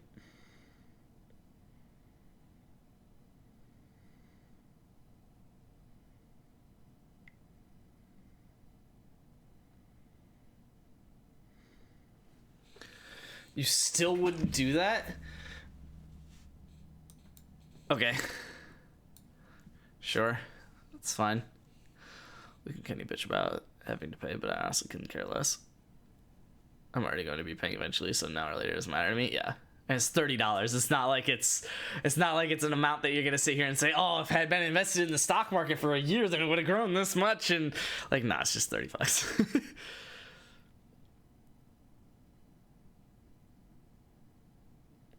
He'll be begging for Joseph. Okay, well, you would do this, so I kind of don't want to hear it. I think, honestly, the bigger question mark is... I don't know. It's kind of you and Kenny. The problem is I should have done this. The real problem, you know what the problem is? You know what the strategy is, actually? Let me word it like that, because of how I'm about to respond. You know what the strategy is? Decide that you're tanking next year before the draft.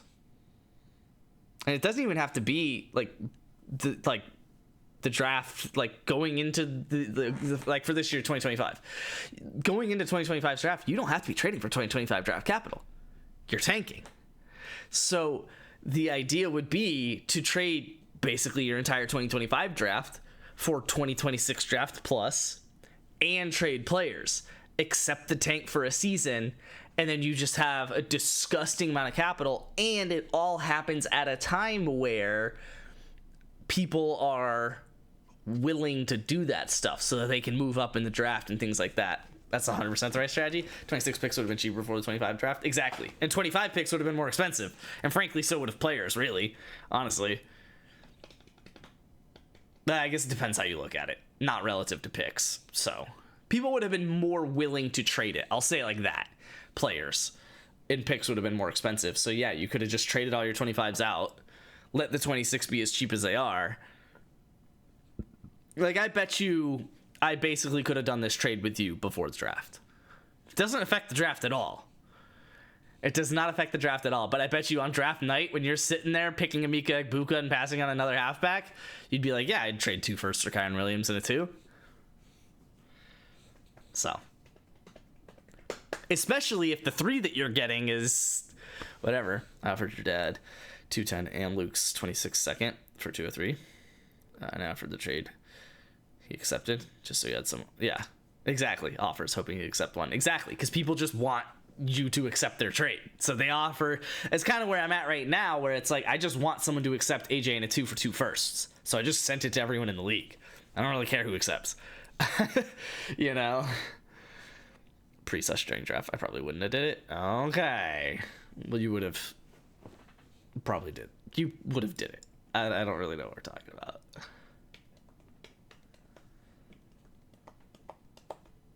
Especially after you got Justin Jefferson. And especially, again, if either of these were 25 picks, I think you would have done it. Problem is, I would have a serious problem at quarterback and halfback because I wouldn't have used my 25 picks on a quarterback, but I'd have more capital in the future years. I think this is a fair trade for everyone. I barely like it. Kenny barely likes it.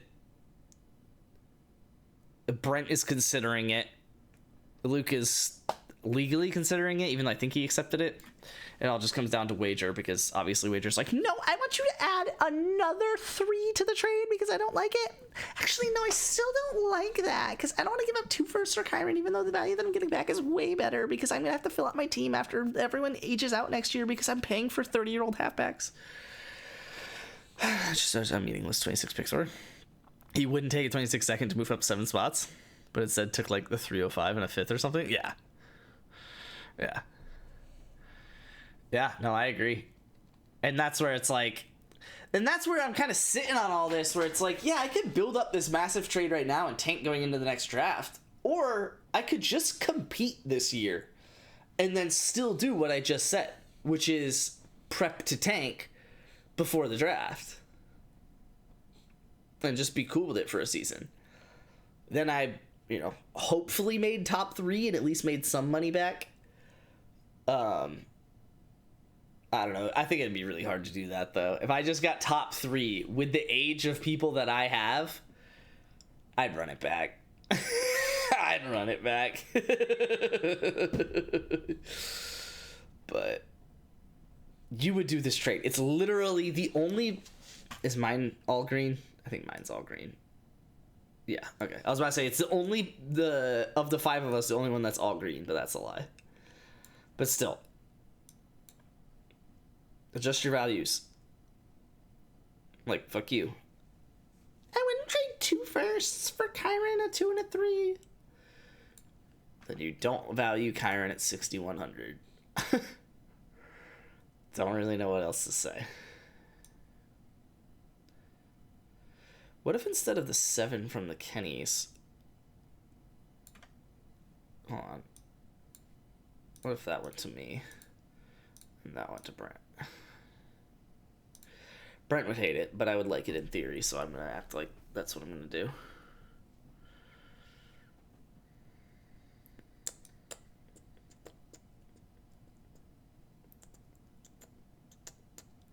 And I keep all of my capital. I literally have all of my 5 picks next year. So if I do properly tank, then it's the 101, the 201, the 301, the 401, the 501.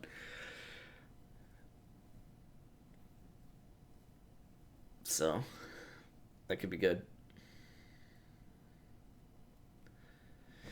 I feel like Kenny would decline even though it's green. And I feel like you would decline even because you're a bitch. Issues 27 class is supposed to be stacked, especially if Manning doesn't declare in 26. So it might be harder to do it next year. I don't know. I doubt it. I doubt it. When the day comes, I doubt it. And that'd be the perfect reason to do it. It's the perfect reason to do it. So that's what I'm saying. That's why I'm sitting here. It's like, well then, fuck it. I'll just keep all these guys this year. Trade them at the end of the year for slightly less value. Fine, I don't really care. Obviously, assuming a normal year, right? If it's... why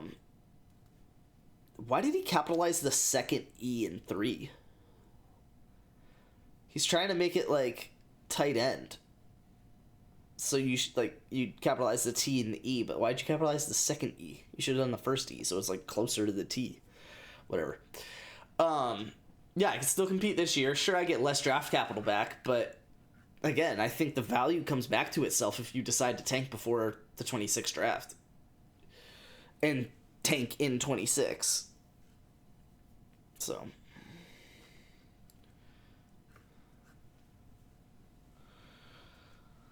But the problem is, I can't really just sit here and sign up to tank in 25 and 26. So, that's where I don't know.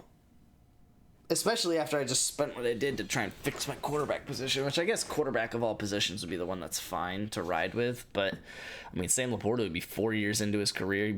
I guess he'd be off his rookie contract, which is just kind of the perfect place to be. And then, yeah, Trevor Lawrence would be like 27. Darnold would be 30, though, if I did this trade specifically.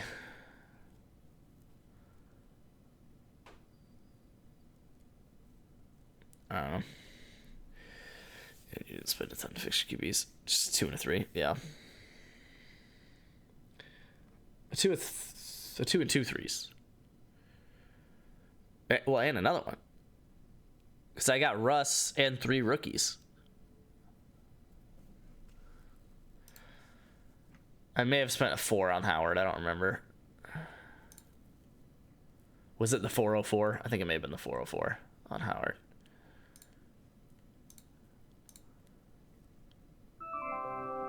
No. Yeah, no, it's 2 threes and then another one for... Yeah. So 2 threes and then the 310 on... It's technically a 310 and a 5th for Russ, but I didn't give a shit at that point. I wasn't going to draft anyone. Yeah, because I traded Shuck back. Basically the 3-1 for the 3-3. What was it? I moved up from like the 4-4 to the 3-6 just to go back from 3-1 to 3-3. Yeah, that was it. So I basically got Will Howard for free in this draft, like straight up.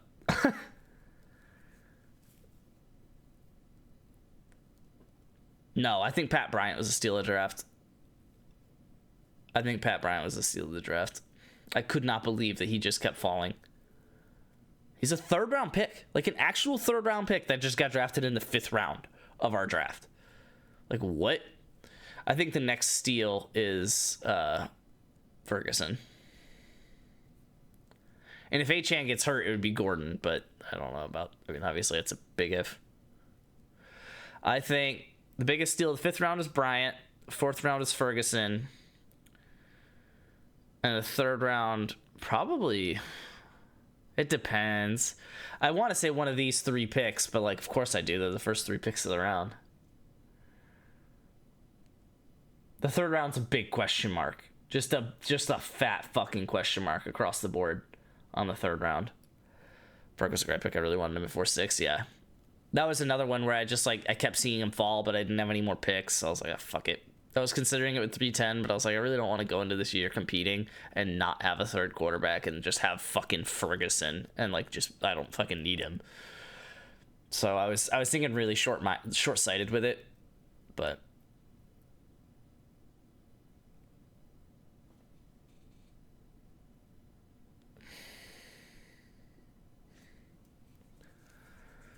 and yeah, I mean, again, with Pat Bryant just being a straight up 3rd rounder, like, I don't get it. Like, okay.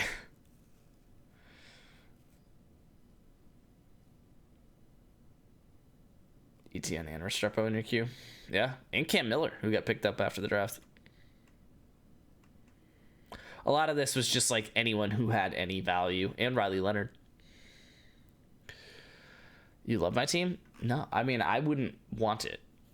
If I took over your team, I would basically trade half the value of the team and completely rebuild it entirely differently. Okay, Real's the 3rd rounder. I don't want to hear it. Okay, well, it's also the 410, taken before Pat Bryant. And also, for some reason, taken after Shedeur Sanders. So, which I guess makes it a steal in essence, but no, I don't think it's as good of a steal as Ferguson. I think Ferguson is genuinely this, because they want to move off Higbee, and he sat out for however long this year, and it was just open to whoever wanted to take it, and no one took it. And then Higbee came back. Higbee, kept playing, and now they're like, no, we need to spend, what was it, a 3rd? 46 overall? Oh my god. Jesus. Yeah, no, what a steal. Yeah, holy cow. There was a trade that I had with, I didn't realize he was that high. There was a trade I had with Straighten that was trying to get him. I don't know how Straighten looks at rookies, though. My assumption is that he doesn't.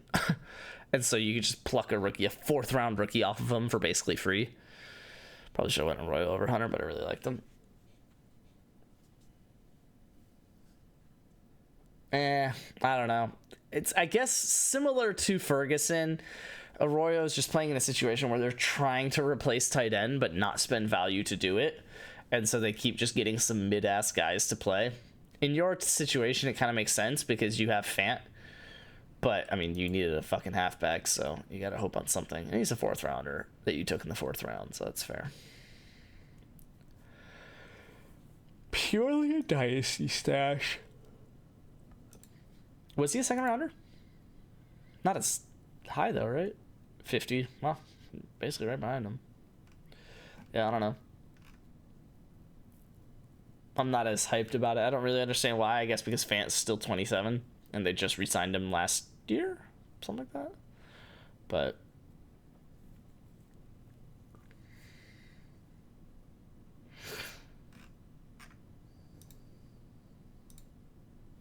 okay. Well, that crashed. I don't know. I mean, you know this is a fair trade, and you would do it if you actually had the opportunity. You're just trying to say no so that I offer more to you.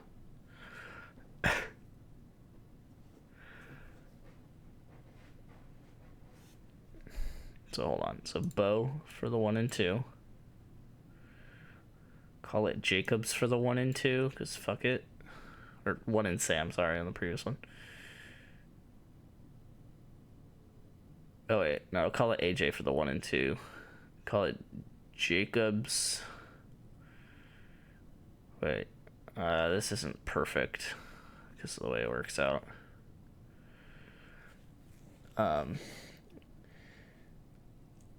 Bo for Sam and a 1. What if it is just Josh for a 1? Then it's what, AJ and a 3 for 2 firsts, which is beautiful, obviously. And then Kyron, a 3 and a 5 for a 1 and 2. There's gotta be a better way for me to do that.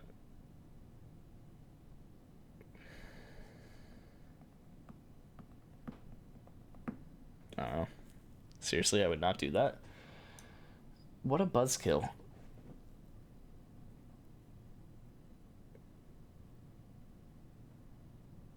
I don't know. Yeah, then I would just do the 4-man, I guess. And you just wouldn't be in it. And I would think that I could still compete this year.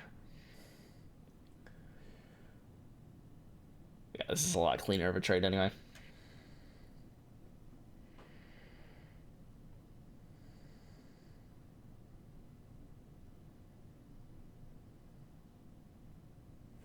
Yeah, it's basically AJ for 1-2, Jacobs for 1-3, and then Bo for Sam and a 1. I thought I remember this being a better trade for me, but whatever.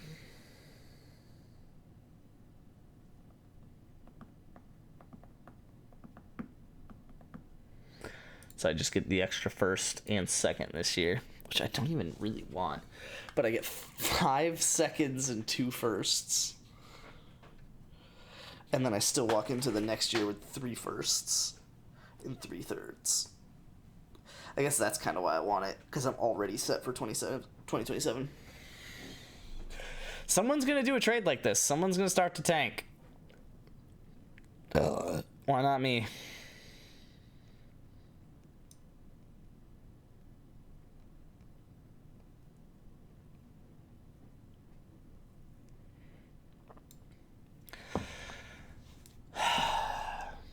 Do I offer it?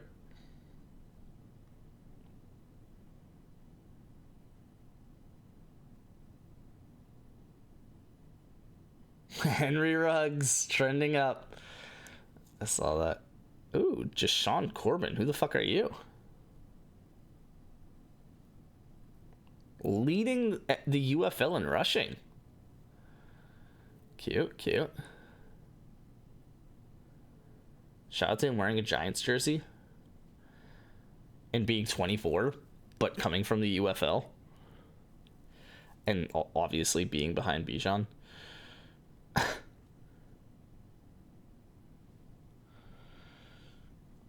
Wager's gonna be really mad when Luke spends all his draft capital upgrading at quarterback and then realizes he's gonna just stick with Derrick Henry for a season because he doesn't have any more capital to upgrade him. Luke, Kenny, 69. So Bo, Puke, Jacobs, Kenny, AJ Brown, DeBrent, and then Sam, Bon Jovi Rocks. Cool, whatever you guys said to do. Not gonna have fear missing out. Yeah, you are. When you're starting 1 halfback this year.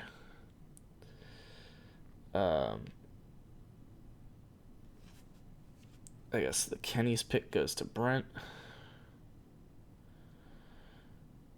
And then Luke's actual second goes to Bon Jovi Rocks. Kenny sends Luke's first to Bon Jovi Rocks. So Kenny got Jacobs, right? Yeah. And then I guess, I don't know, I kind of just want to ask for the 2. What if I ask for the 2 and send him a 3?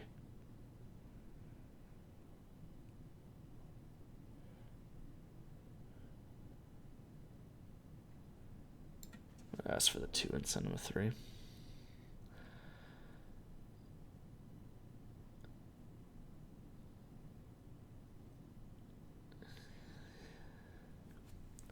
Kenny's gonna say no, and I'm gonna be annoyed, but it's fine. And then Brent sends both firsts, but not wagers, to bunch up your rocks.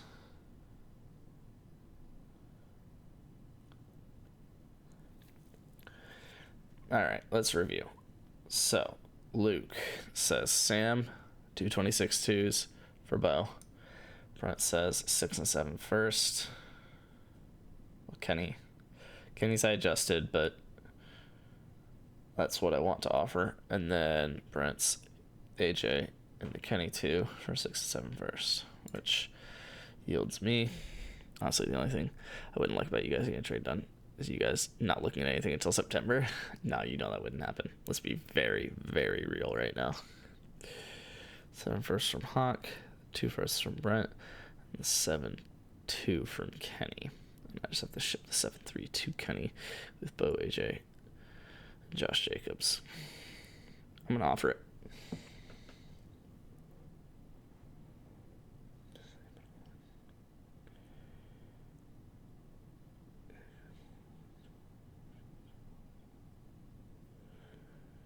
Yeah, because it's Bo for Sam and a 1.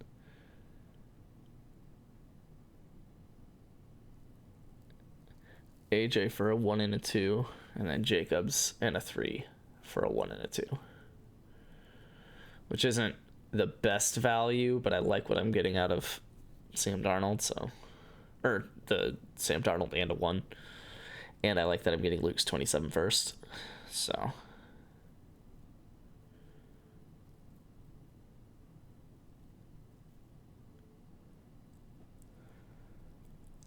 So this way, I would have 2 firsts and 5 seconds.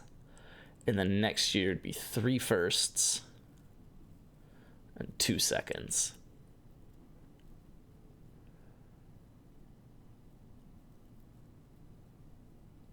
Yeah, it's cool with me.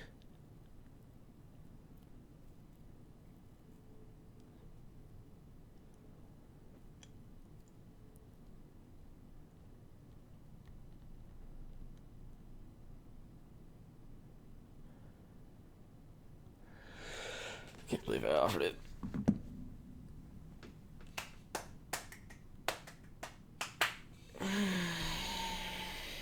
But it's like, guys, I'm not gonna lie, I don't feel like I'm tanking when I make this trade. Obviously, I'm closer to it, and I kind of have to tell myself that I'm an idiot, but I'm just gonna put this in there so Kenny doesn't know that I was considering a different trade. Oh shit, did I give him my 3rd? No, I gave him Brent's 3rd, good. To Kenny. And then Kenny. So I'm here 27 too. Which is close. I don't think it's unreasonable to think Kenny might do it. I think Brent's the question. They're all technically slight question marks, but I'm the one that sent it, so we all know I do it.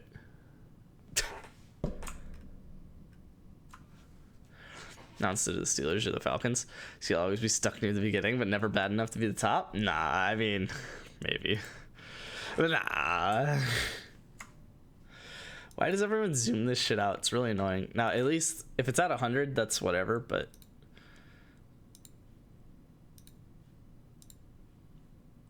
instead of 130. But like, bro, we do not need this shit at 70%. I'm sorry. None of it is like that serious. At least not for all of them to be 70%.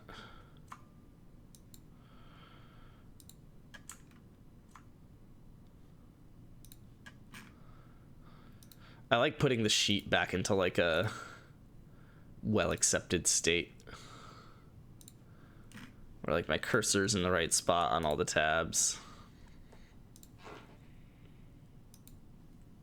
I have medical issues. I probably should go to bed, but I kind of want to keep playing Balatro like I was doing. Check DD.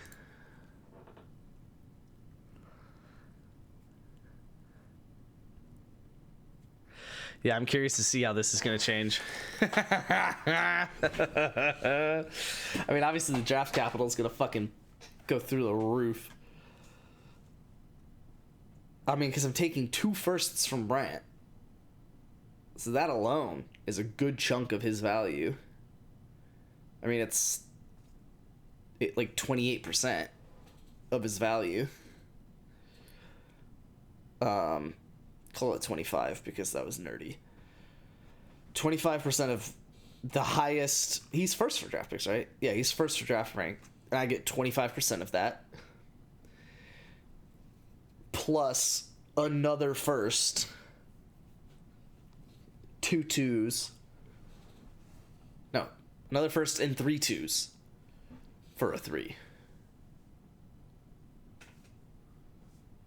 Right? Because I got. Maybe not. That doesn't make sense. I could literally just look down on my phone. 2 twos. Because one of the 2s in the middle got sent to somebody else. Yeah, Brent got the 2.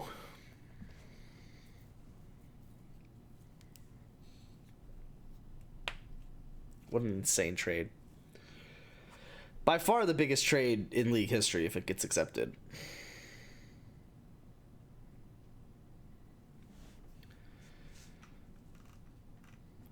I'm gonna wake up to be like, what the fuck did I do last night? Also, it's gonna be hilarious when I do this trade, we refresh this, and it still says that I'm a fraud and you're trust the process.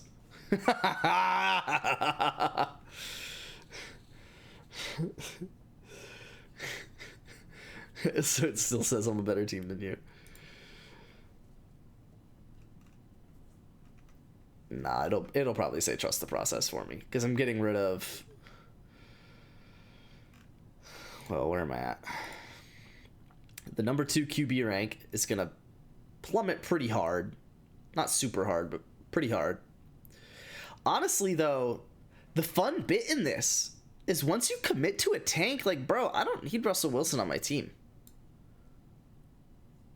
Now, I'm probably not going to drop him, so I'd have to find someone to ship him to for a 4 or a 5.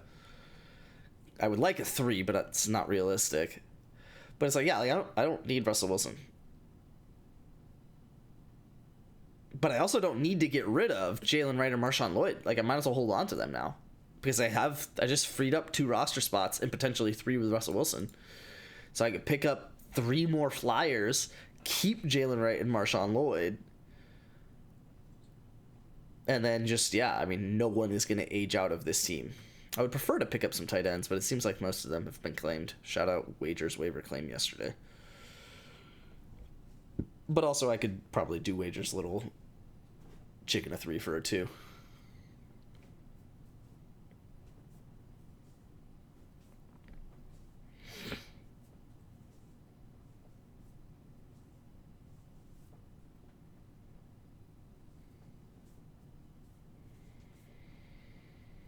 Fucking 4 twos in this draft, and I'm about to have another if this gets accepted. Just hilarious.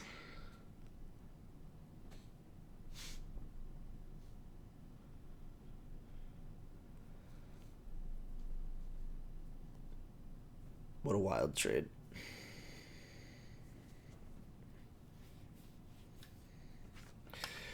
Alright, I'm gonna go to bed though. I need to make sure I go to bed. I can't. I was up too late last night after stream. I'd like to get Wright and Lloyd, but I want to give Chicken a 4. I don't want to go to a 3. I mean, if this trade goes through, you're not getting Wright or Lloyd.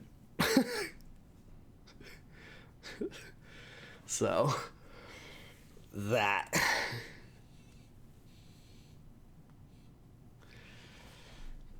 I would probably just give you what you're asking for by sending capital. Now, it depends. I mean, if I could do Wright for Chig, like I have offered, I would consider it still, but I don't expect it to go through, but I've been wrong before. I think there's a 35% chance it goes through. Because I genuinely think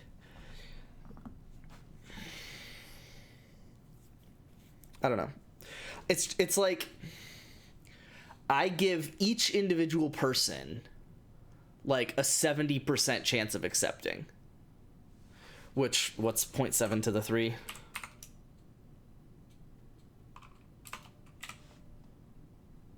%.